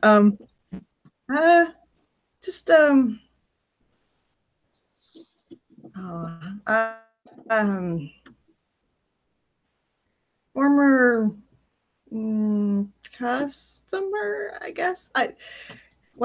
Except that didn't actually. Look, I'm the reason that the Empire got them. I see. So, well, hopefully this won't complicate anything, Val. No, I mean, they don't have any reason to know where I am. I took the bounty so that no one else will come after it. But just pray that you remain more valuable to me as the ship captain than you do under the other end of my blaster pistol. Ooh. Well, hey, I don't think there's any need for that sort of threat. That deal went sour through no fault of Val's. And I'll just meaningfully glance over at both of you and go, I'll be looking for you on the boards too, Arianya. Oh, you won't see my name on there. Rich, I wonder that names. Yes, you will address me as Space Master. No. Yeah, Space Master, Master of Space, but not time. It's like a hassle. Anyway. Yeah, time handles itself. The Trandoshan belief in the scorekeeper, is that something you're familiar with? Yeah, I am. Yeah. Is there a role I could make to see if that's something I, in character-wise, familiar with? Because I think it'd be a bit of a stretch. I think if Arianya would know it, you can know it if you want to, like it. Oh, there's one. Oh, there's actually a cool share expertise. We consult your accumulated knowledge on something you're an expert in. Roll plus calculating. Yeah, I think as something that's part of like competitive gathering of resources, thieving. The scorekeeper legends, I think, would have come to her attention. So yeah, I kind of wanted to. Yeah, I'll roll for that. All right, cool. And to let everybody else know, the Trandoshans have this odd religion belief system around keeping the grand score. And so that's why they hunt bounties and hunt things so ferociously, is they want to be a step ahead of their peers and enemies. 7, 8, I think. What's my calculating? I think it's just 1. Yeah. So I have an 8 on share expertise. All right. On a 7 to 9 ask, and the Space Master will give you an interesting answer. It's up to you to make it useful. I'm going to go with, you're aware of the Score Master, and let's see you make it useful here. Okay. So in potentially trying to recruit Ricky's service for our work, we may be able to convince her of the balance of the scales. For the scorekeeper will have surely noticed and that she dropped the ball on this one, but offering a way to balance that score and acquire new points may be enough to interest her in helping us just for this before going on her way. What would we need her help for? We're just flying this big ass crate to Ariadne, this planet anyway. So, well, I don't foresee that we need another bounty hunter. Well, 2 things. One, keeping her locked up the entire time could be inconvenient and a surprise unsafe situation. And 2, we do tend to find situations that aren't what we planned for. And having take your meaning, yes. Having an extra blaster on the scene at our side and not at our backs might be the could tip the balance. Yeah, but how would we ensure that she doesn't turn on us? I mean, our Saab here is with us because he likes opera, but I don't know if she does too. Well, I think if we make the compelling argument about the score being out of her favor and potentially can be balanced through this, that might be enough she would motivate herself. Well, sure. I mean, Buza is very good at compelling arguments. And she also likes to drink with him. Well, if they're already friends. Hey, Buza, how's the underside of this bus look? So, we just met. I don't want to claim sparks were flying. It's a quiet understanding that if we didn't talk to each other, things would be good. So yes, we are friends. How does she feel about Imperials? Because we're about to go into Imperials territory, and much as yes. So besides long thoughts of childhood montages, we did not get into Imperial discussions. Okay. Well, the Imperials hire bounty hunters regularly. Yes. And I think she saw your lightsaber, didn't she, Buza? Yes, I did not mean to frighten her with my saber. I know it is alarming when people see it. I wasn't in control of myself. It just came out. I must apologize for that. I'm just saying that maybe some people might think you could be a Jedi, and there is a huge bounty on any Jedi that can be found. I resume singing that Rhodian opera. The light. I don't know if I'm still Jedi. I haven't paid my last payment to the Jedi Academy. So yes, there is that. But we could have talk. We could have talk, and we could share food and drink, and we could come to arrangements for going forward. Oh, okay, if you think that she'll be reliable. I do not know that, but we could have talk. I will. With Zop there too. He's bounty hunter as well. We could have talk, no problem. What's up there? What's up there? I trust Zop career information. I don't think she's seen my face just yet, so I'd like to just go make a quick wardrobe alteration, and I'll be happy to join that conversation as well. Nice. Good. Very good. When I'm sorry, I stepped on you. Quake, what do you want to say? Oh, it's okay. I think I'll keep in the background, but I want to see the conversation going forward. Yeah, it's kind of a thing that's same here. to you. Yeah, to hook this. Everybody's eavesdropping. Yep. When Ari Anya dress up, does she change her skin coloration? Because Umbarans are pretty distinct, I imagine, with the grayish pallid skin.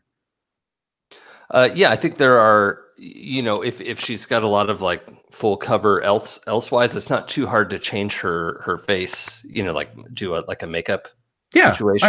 I agree. And I think she's currently trying to pass as human and has like a kind of a long gray hair wig and makeup to make herself look like a, mid 60s, much older woman than, she's like 40-ish.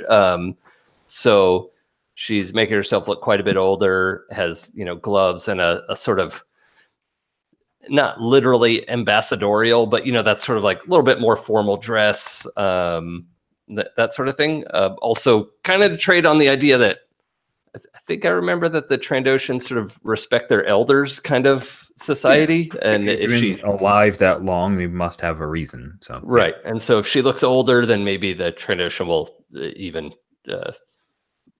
kowtow to her a little bit more.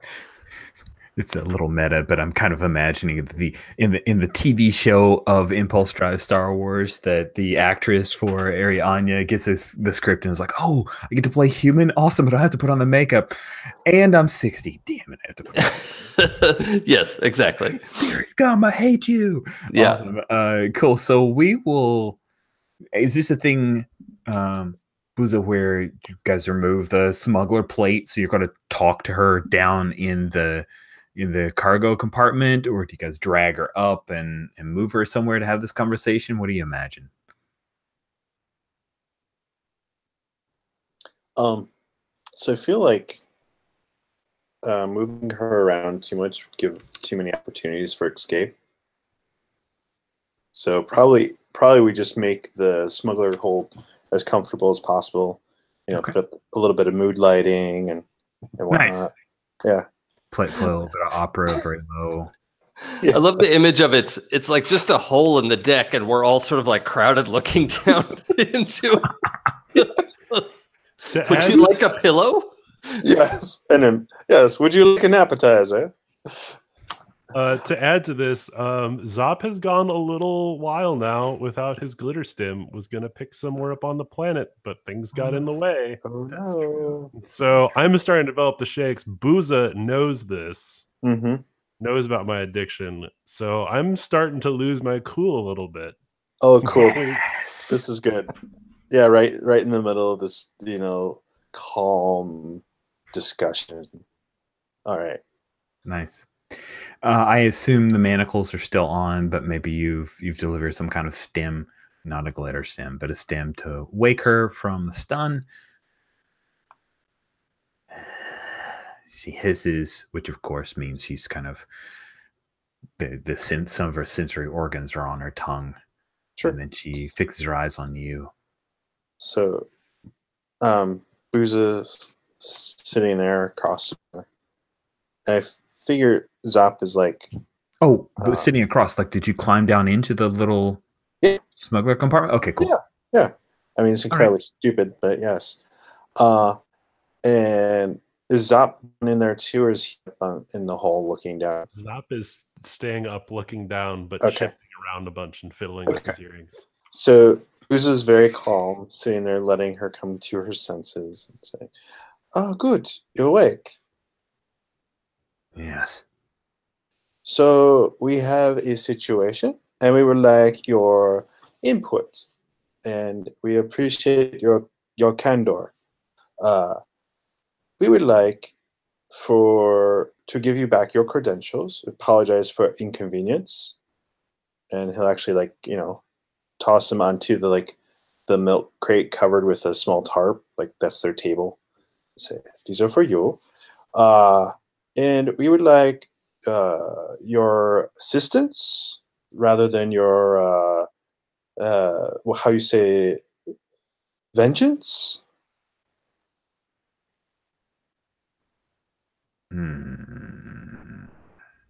She glances up at the clone trooper that she just lost a fight to. Glances over to the twitchy Rhodian. I'm standing over the. Oh yeah, and this one just like statue still. Are you in the hole or are you standing up? I'm standing right up above in her immediate sight line. Sure.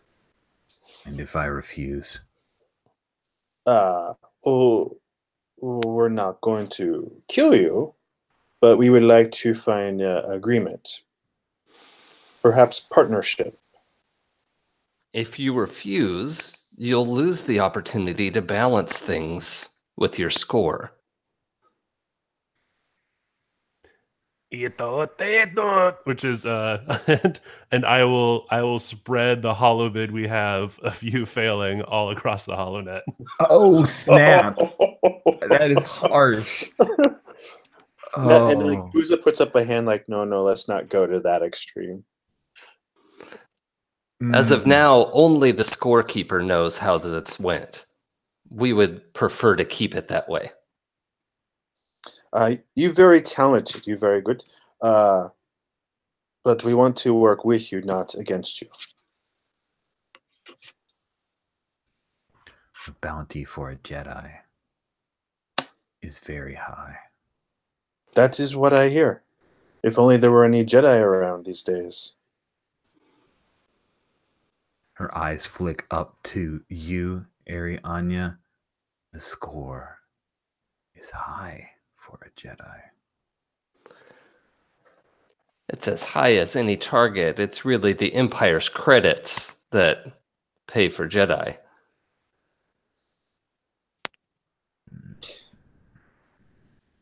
There are no Jedi here. No true Jedi. I think you're trying to manipulate her to buy into that. Yeah, totally. Slick, you're so good at this. I love that you're the one who's literally pushing. I'm not using suggestion this time. So you're not okay. Well, I haven't done a reset to. Oh, that's true. Yeah, haven't had time. Let's see. Okay, -1. Oh, this is gonna be awesome. Yeah, that's what I'm thinking. Can I roll an assist? Yeah, you sure can. You definitely have been trying to offer assistance. Yeah, so definitely. All right, let's do that. Roll plus stalwart. I have a 6. You have a 6 on help. Oh, this is good. Yeah. Good. It's good. Okay, so with my -1, I have a 7. Oh, 7 successful. Nice.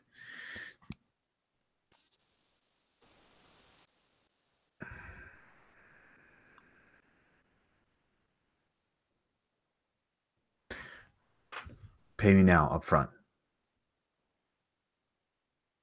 Do we, out of character, do we know what that is? Oh, she's just saying pay me enough. And I will just say it's effectively half of what you got as an advance. Give me 5,000 credits. I will work with you. And so one of the 2 payments that you could have made on the ship, she's saying, give it to me right now. So Booza glances at Val, looking for like a yes or no indication. I'm just eavesdropping from out of sight. Oh, okay.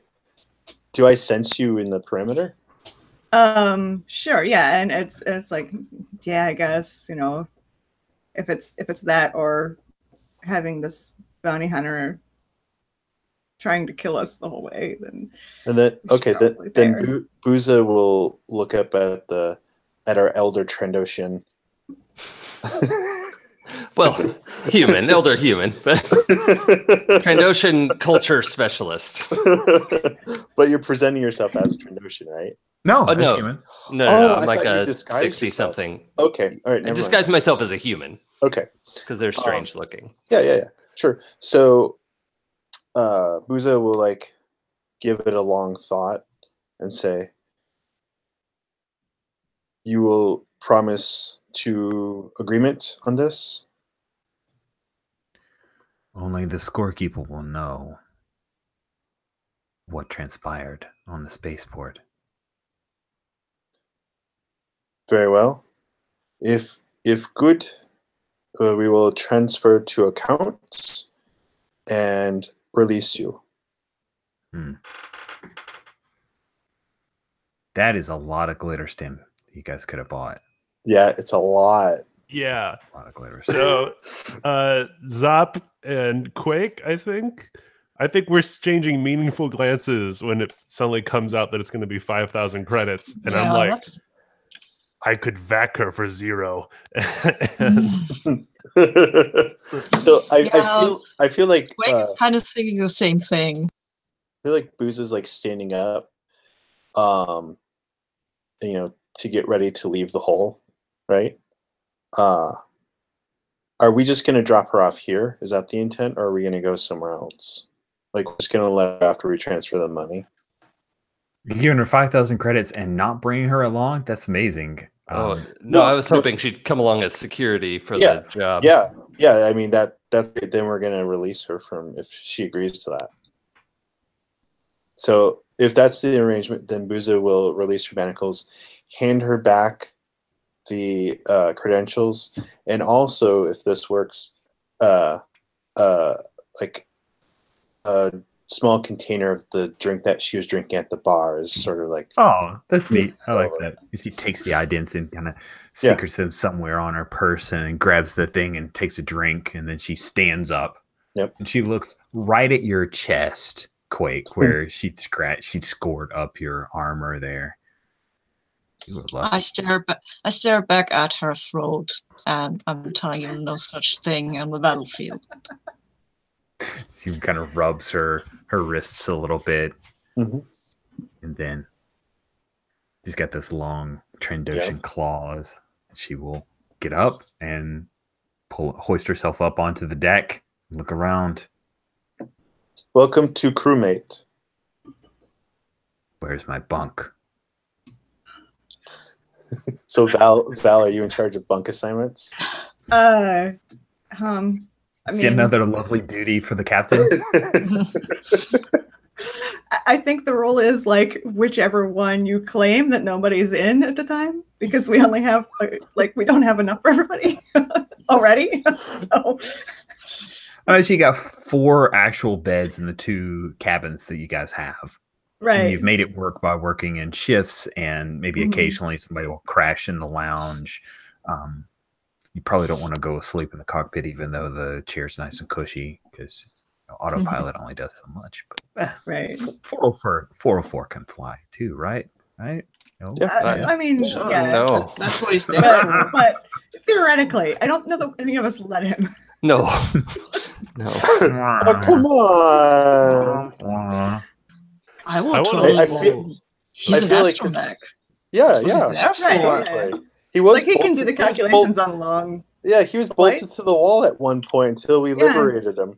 It's kind of the reverse of something that happens in Solo. Yeah, so I think like he does the calculations for long jumps and things, but like when we get to where it's short range, quick reflexes, I think one of the non-synthetic beings takes over. I like how you get very your qualifications change. That's awesome. Yeah, I imagine that they're like, you guys know the white and red cables for audio cables. I kind of imagine that when you want 404 to plug in and act as a Navi computer, jack into him, and then he runs all the calcs. It's like cyberdecking. Yes, it's awesome. Totally. Yep. Yeah, 404 does not have the Wi-Fi password.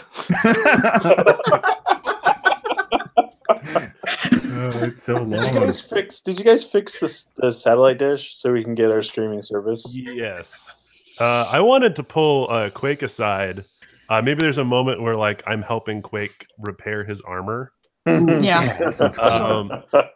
And I'm just looking at Quake, and my eyes are like the Rhodian eyes. They have like multifaceted eyes, but some of them are like looking duller because I haven't had my glitter stem. And I'm just like, Quake, you need to keep your Jedi friend in check. His charity has cost us a lot of money. I'm well aware, but these are the Jedi for you. They're very highbrow with their morality. You and I both know we could have paid down the ship. I'm very well aware of that, and I still don't trust that person. I still don't think it's a good idea, but maybe, in a battle kind of situation, things tend to happen. Maybe she gets into a dangerous position, and who knows where that could lead to. She will never be behind me. She will never be behind Booza either. Can we cut to? We are agreed. We just do like a quick camera cut to Ricky and Arianya playing holo chess together. Yes. Was it Hollow Chess, or I can't remember the name of it, but the one with the monsters that like fight each other? Hollow Chess? Is that what you're thinking? Yeah, that one. Sweet. Like, nobody trusts her, and then like we're sitting there playing a game together. That's all. Love it. Your move. Cool. That is really cool. All right. Looking at time, I think we could probably knock out a few scenes with you guys on ship, and then we'll bring this session to a close. So anyone who needs to recover an action, because you're like officially like out of combat, you've resolved all of that, you can go ahead and recover. There's a move for recovering, but to me, I don't want to put it to dice because we have a full day that's passing here. So I'm comfortable with you just going ahead and resolving anything that's discharged. You've already done spot repairs on the nerf herder herself. This is just be an opportunity for any conversation you guys want to have before you arrive on Ariandu, the planet. Do I get my armor repaired? Do I have to make a move for that? Or You do. You've got a tactical pack. Cool. You can go ahead and fix that up. Maybe you still a little bit of the scoring, but you're able to fix the binding so that it still works. Dejarik, thank you, Sabine. You're awesome. Does this recover stress as well? That is a great question. So for stress, so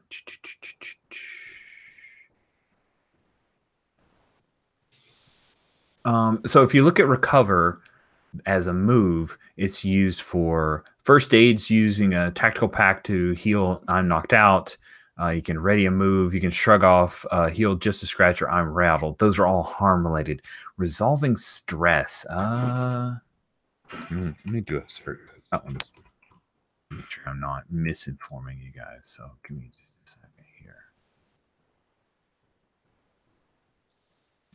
You can use lean on me to recover stress. Yes, that's it. Thank you. Thank you. Yeah. So in order to clear some stress, you have to talk to another player character, and they have to engage lean on me. Thank you so much, Sabine. Cool. All right. So if you would like to seek that, this is a great opportunity. Yeah, I think I would. I'm trying to think of how that's.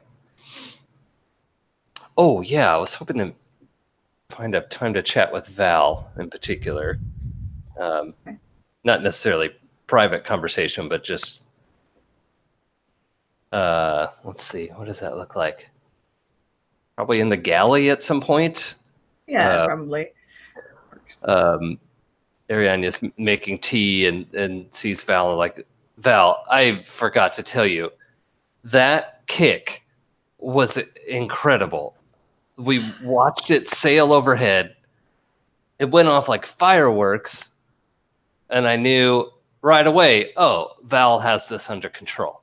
And it's nice having a captain who knows what she's doing. This is it lets me sleep at night, even with a Trandoshan on board. So thank you for having such a capable and decisive manner. Wow.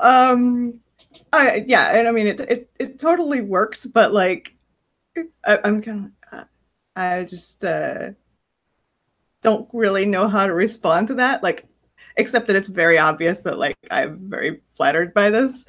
Just kind of like thanks.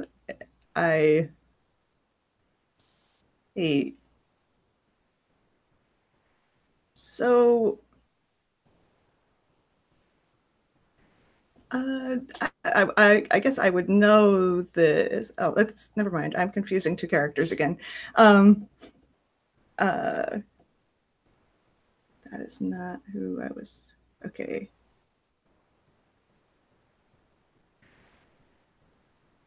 What do you think? Are you sure the Trandoshan? Should we be taking some precautions? I don't look. I mean, I know.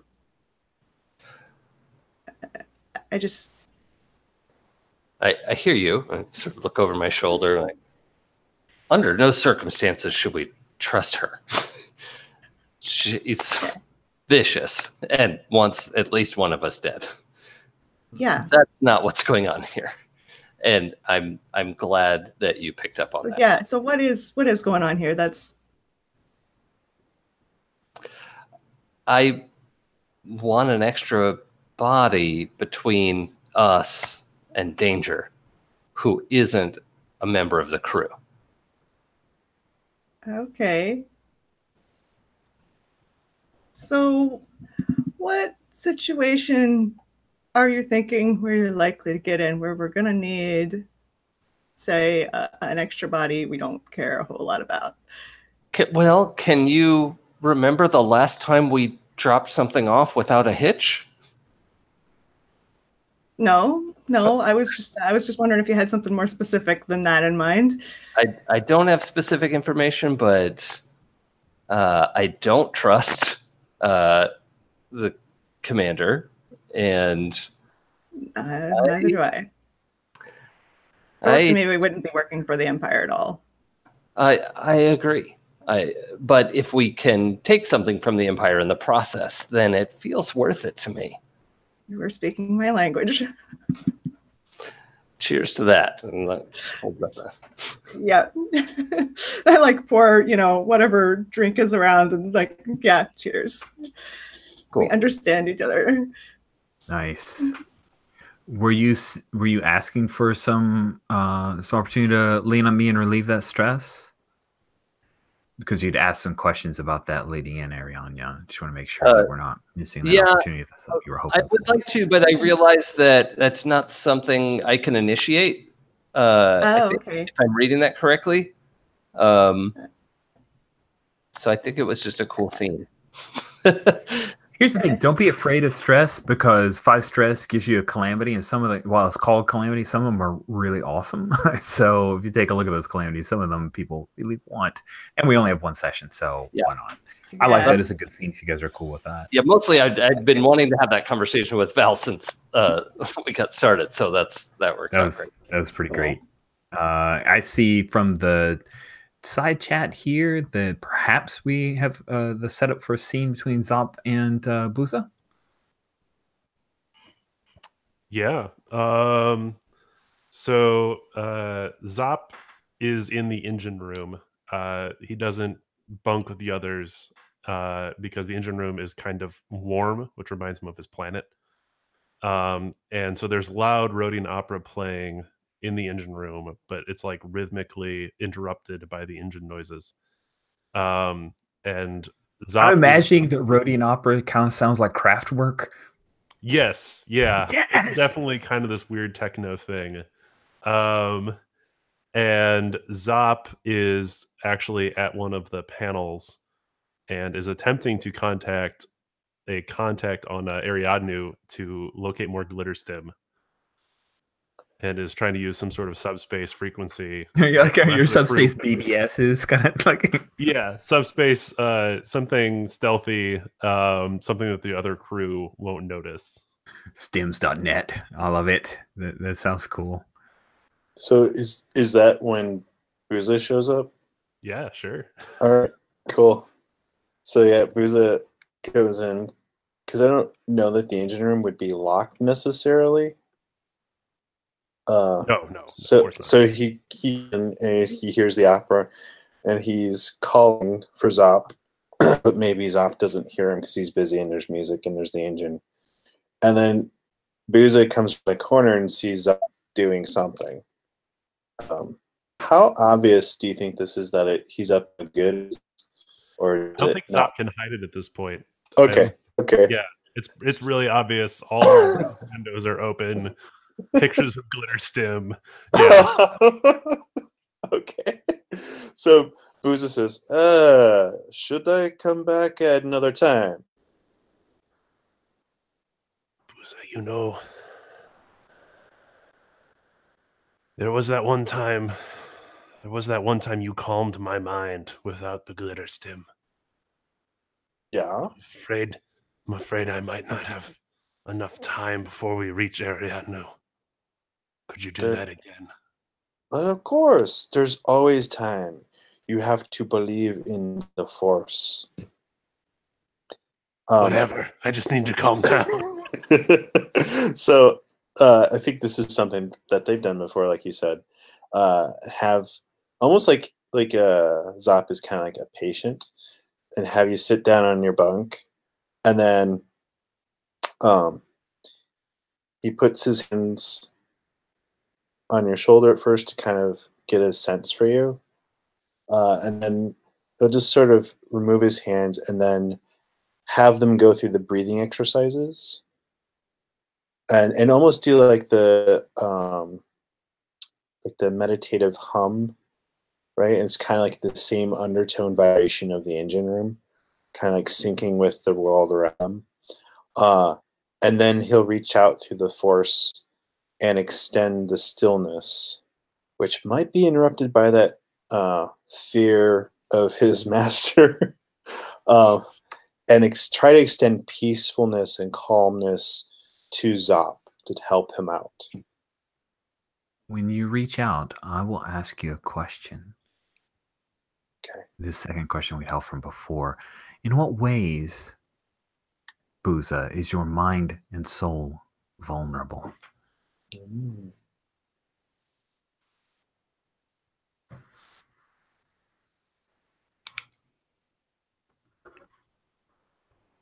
then you can go ahead and roll Lean on Me. Yeah. Okay.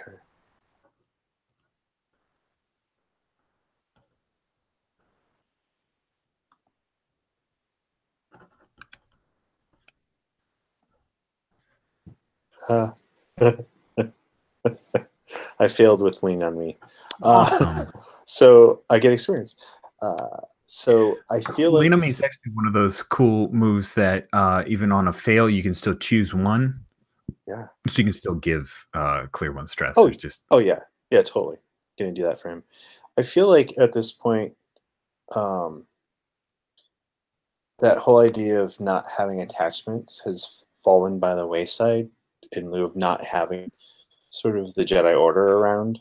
So I feel like his attachment to this family is growing stronger than what he would normally have. I'm interested, if you're into this,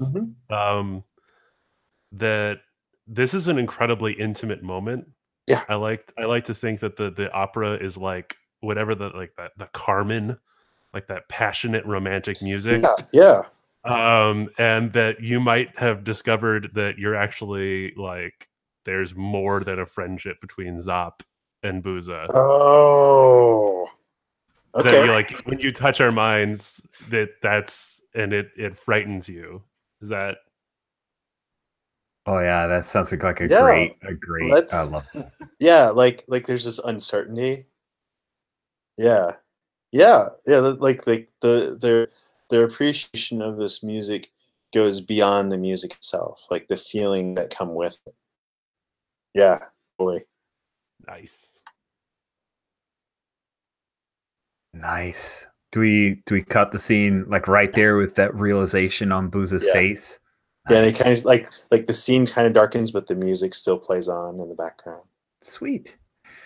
I have one last scene is Quake related, and I will stop the Kraftwerk Autobahn album that I was listening to in the background during that scene. It was really great. Probably should share it with you guys, but I didn't. I'm selfish. It's down in the cargo hold. Quake. Yeah.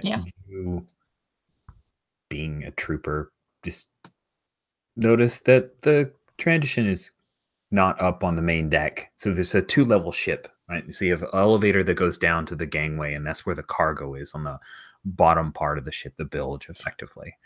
I And actually wanted to take a look at the cargo myself. well, great, because that's where the transition is. That's where Ricky Ooze is. Oh, very nice. Yeah. So, You see, there's a bunch of like, they're grav plates, but there's actually, I imagine you guys kind of lashed it down as well. So there are a bunch of the kind of straps and everything where you kind of ratchet it in and everything. And there's this gigantic cargo container, and there's a little reader on the side where it's been sealed. And yeah, when you come down the ladder, you see that Ricky Ooze is there, and she's just tapping it and checking it out. She hasn't heard you come down yet. What do you do? I think I'll step up to her, and when she's still looking at it, I'm just going to see if she's doing anything. And after a while, I'll just say, "Found anything?" No. This thing is sealed well.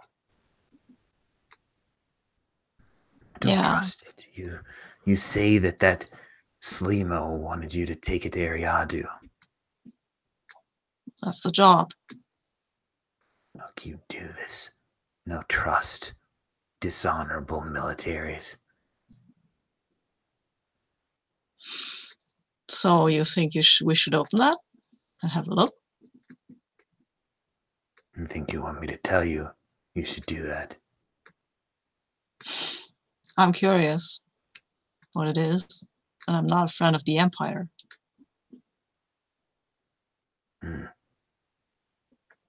Empire pays the bills, but I don't like them. Yeah. Well, I can't open it except by excessive force, and I don't want to damage what's inside. The transitions, being like lizard people, they don't have many expressions, facial expressions or tics. But you see that long mouth, like the little bit of muscle kind of pulls it up just at the edge. It's like kind of a half grin. Ask me nicely. I won't ask you to, but I won't stop you either. She turns and puts her hand. You still have your armor on? Probably. I usually wear my armor. Nice. She puts her hand like right over the part where she clawed you. Could have ripped out your heart. I don't think so, no. Could have ripped off your head. Let's not make this a pissing contest. You're tough, I'm tough. That's not the problem here. Let's not make it that. Tongue kind of slithers out. I didn't say it was a problem. And then she turns back to the box. And she's going to start tapping away. And you see she pulls out like this small little splicing tool. And she starts hacking in little things. And we will end today's session with Seal. Shule comes through and the crate starts to open. And that will be the end of today's session. We are right up to time, so let's really quickly work through Cliffhanger, which is our end of session stuff. It's in the moves special and commerce. Work through that, and then anybody who can stick around for another 10 minutes after, we'll do feedback. But if people need to go, completely respect that your time. So when you reach the end of an episode, go through the following. It's a little bit longer version where everybody reads their hooks. I trust you guys. So if any part of the game was motivated or impacted by one of your hooks, just tell me which one you think it was, and we'll give you an XP for it. So we will start with Quake. Did you have any particular hooks that you think impacted you this session? Yeah, I think it was the protect Buza from anything, even themselves. Definitely. That's what I'm trying to do. And as long as you met one of the hooks, you get 1 XP. If you hit like all your hooks, it's still just 1 XP in this game. What about Arianya? Yeah, I was thinking my Val and I share a secret and our sort of bond over that was definitely motivating. Absolutely. Cool. Take an XP. What about our fine bounty hunter? What about you, Zab? Either one, the glitter stem, I get the shakes, or Booza knowing my vice. Yeah, that definitely factored in there. Those both hit pretty hard. Yeah, definitely. And then what about Booza? So either my order is hunted by the Empire, or I will teach Zapbox that not every problem can be solved with violence. Cool. Yeah, I agree. Both of those hit. And then Val. I think either Arianya is so cool, or I can't resist engaging in a complex deception, because we're totally, like, the first chance we get to screw over the Empire, we're totally going to do it. So great. I love it. Yes, all the yes. Great. So now I have questions, and as a group, you will answer them, and you get an XP for every yes. Did you complete a mission or contract? I don't think so. No, I don't think so either. Did you learn something new and important about the universe? The Trandoshan scorekeeper. Yeah. There you go. I think that counts. Good. So yes for that. Everybody marks 1 more XP. Did you make a new enemy or thwart an existing enemy? Oh, heck yeah. Yeah, definitely. Okay, so another XP there. Was there a big moment that hinged on a crucial role? Yes, the Val kicking the thermal detonator. When you lost our ship, guys. So good. Saved so much trouble. Great. So then that's a 3rd XP for everybody. And that ends the cliffhanger. I've got some like Space Master upkeep stuff we'll do around episode and season strain and all that good stuff, but you guys don't have to worry about it. And that will officially end our session. I'm going to take a couple minutes for a quick bio break. Anybody who can stick around, I'd love to do Roses and Thorns, which is our feedback. And if you need to go, totally cool. See you. It's 1 after. I'll see you in 3 after. Thank you, everyone. See you next time. I'm sticking around, but if I'm sticking around too. Okay.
He's coming back.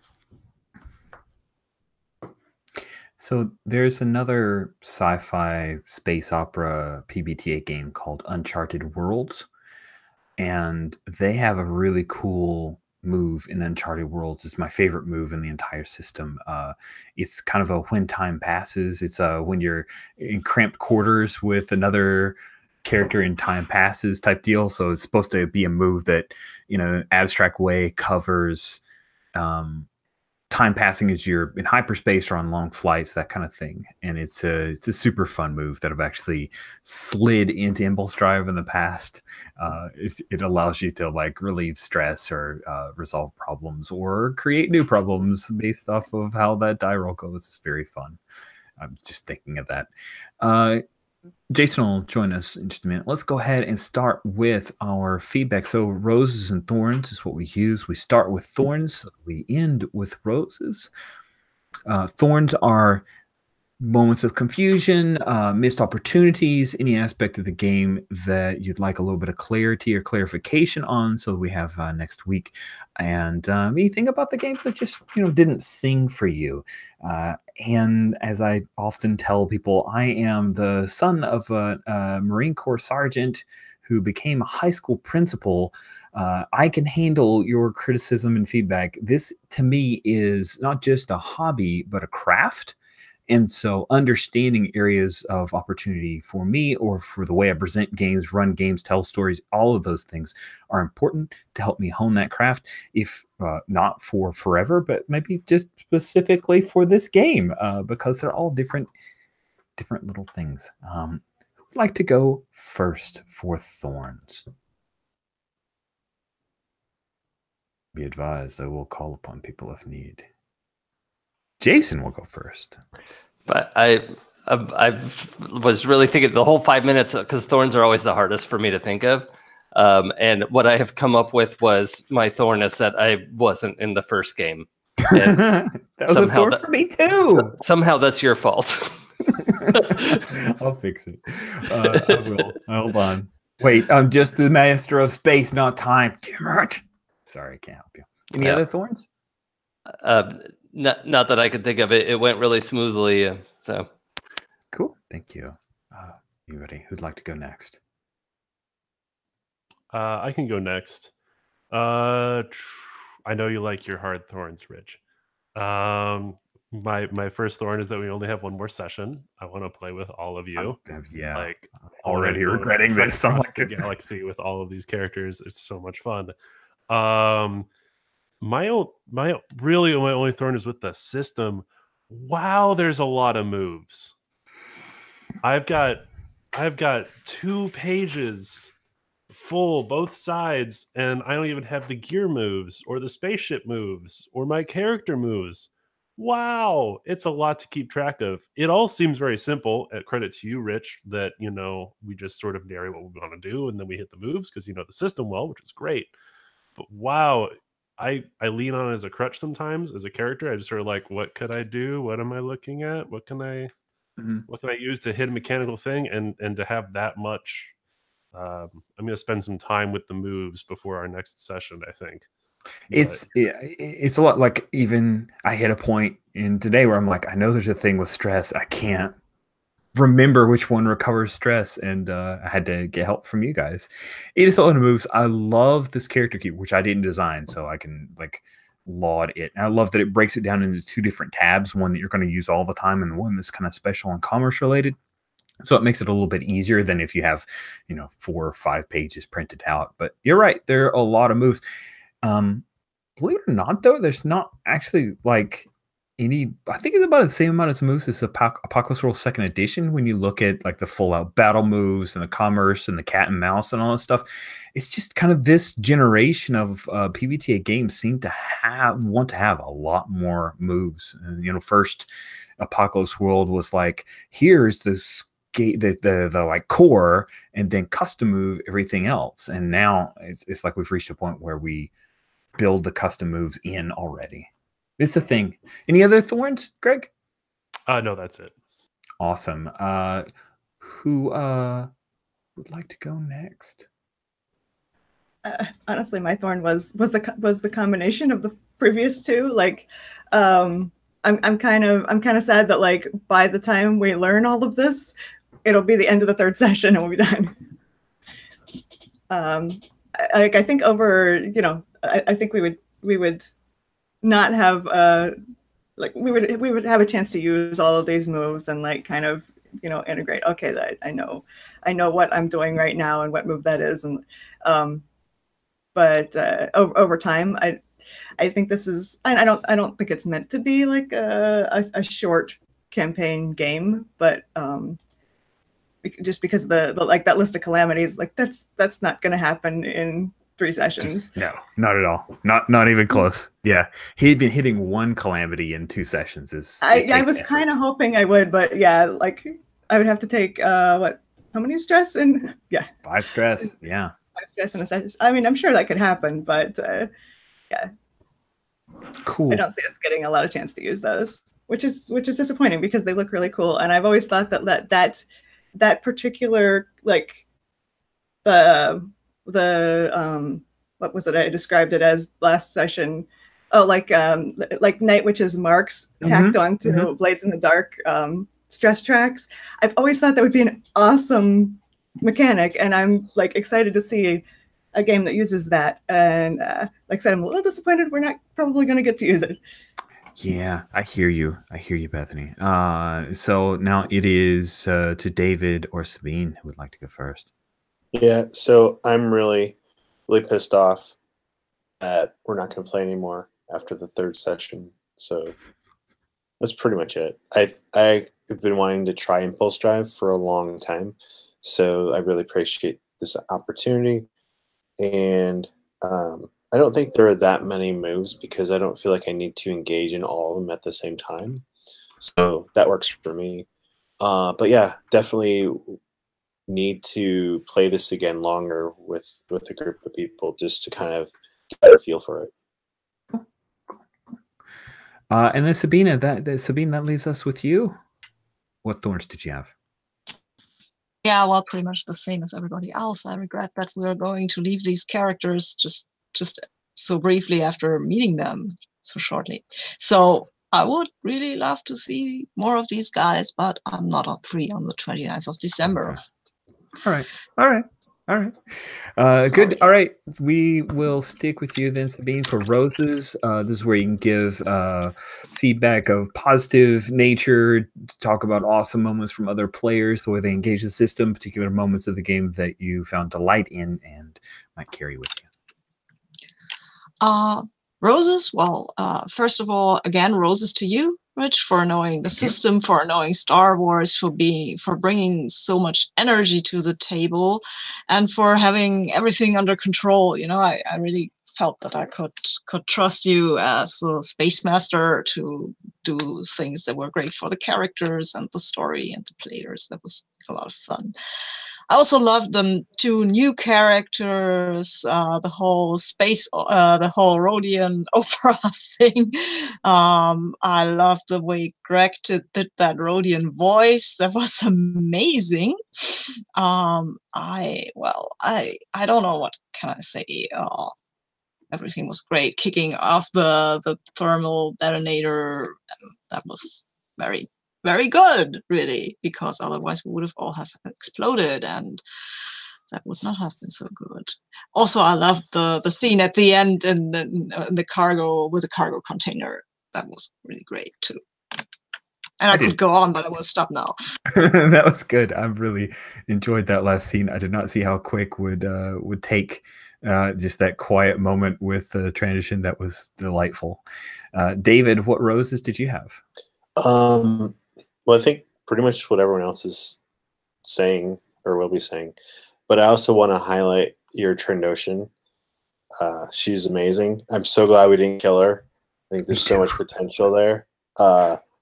Yeah, I can't wait to see what's going to happen with the other characters and with Trandoshan. So I just want to see all these characters, how they interplay with each other.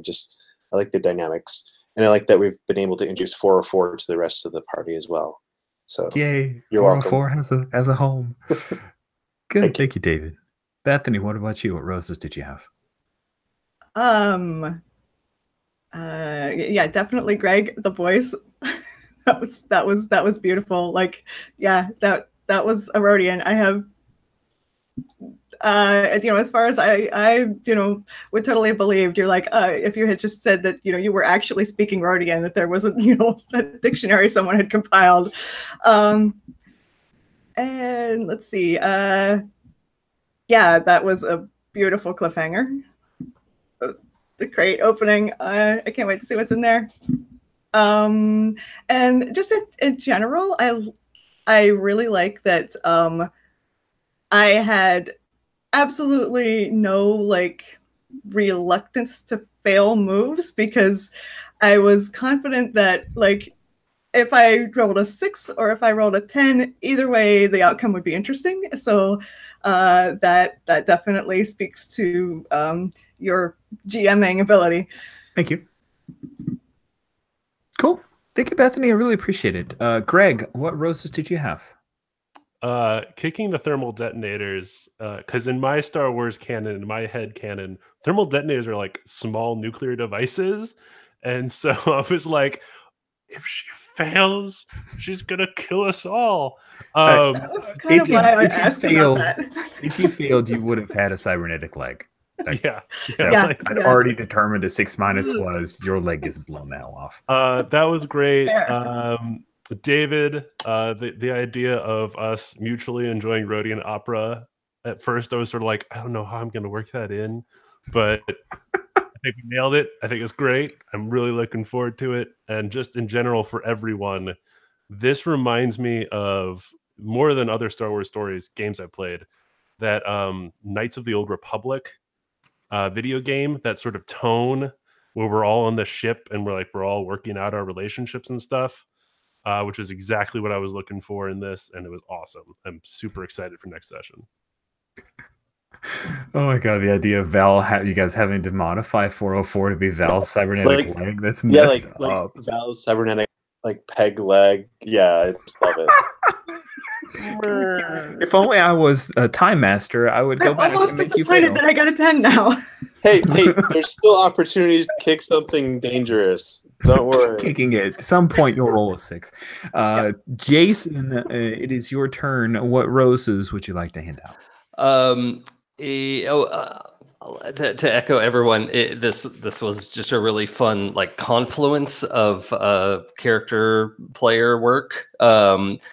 In particular, a lot of times I see people put flaw type things on their sheet and then don't really lean into it. And so Greg leaning into the the glitter stem thing was like, yes, I never see people do that. That was so great. And similarly, actually, Rich, I thought your the timing of your spotlighting, getting everyone into scenes felt really, I don't know, from my point of view, it felt really balanced and timing appropriate, not just doing it to make it equal time, but doing to make it a good scene. Was really satisfying and fun. So that's what I can think of. Cool. I got a few roses to hand out, and then I'll let you guys go. Sabine, the scenes with Quake I'm not going to just shoot her in the face. I'm going to drag her in here and beat her ass. That was awesome. That was so Clone Trooper. So yes, I can handle this. And even the armor making the transitions, brutal attack, nothing. And the pissing contest comment down in the hole, that was so good because I totally knew her point of view on that conversation. And your reaction was just yes, this is so good. Arianya, even though I messed up your name a bunch of times, I really love the changing costumes and the whole idea of opening up this cabinet in your cabin and all these wigs. It was so good. I really want to snip out sections of the YouTube video of this game and send it to some of the voice actors in actual Star Wars, Clone Wars, and the Rebels to show this is how your Rodians should be talking. This is how to make them awesome, and we will totally understand them, but it's fascinating. Why don't you do this? Greg, your bounty hunter was great. It's, double down with what Jason said, leaning into the glitter stem and really having it influence rather than just okay, sure, I'll roll 3d6 and take the worst 2. Like it really affected. And I love that use of hooks. David, your Jedi being this like, I don't know, be entirely a Jedi, and you have it to reveal some of your weaknesses, and us learning about the Master. Like these are all things that, oh God, I'm like you guys, like 3 sessions. How do we even bring this in? But knowing it as a motivator is still endearing for the character, and I like Boozy. He's complicated. Val, we've already talked about the punt, so I'll just say not just the action and pulling off the die roll, but seeing Val, who's really like kind of a scoundrel, but she's Val Solo. She will do that. She will go. It's to save the ship. It's totally to save the ship, but like really, maybe there's more there. So that was so good. Really enjoyed today's session. Thank you all so much for playing, and we will bring it home next week. We will bring this game to a close. I'll be sad, just as sad as you guys, but still, we have one more session. So you guys have a great rest of your afternoon. We're now past noon, except for Jason. It's still morning for you, and Sabine, it's like dark out for you. So there we go. I love all these crazy time zones. I'm just not a master of time. Thank you all so much for playing. Thank you.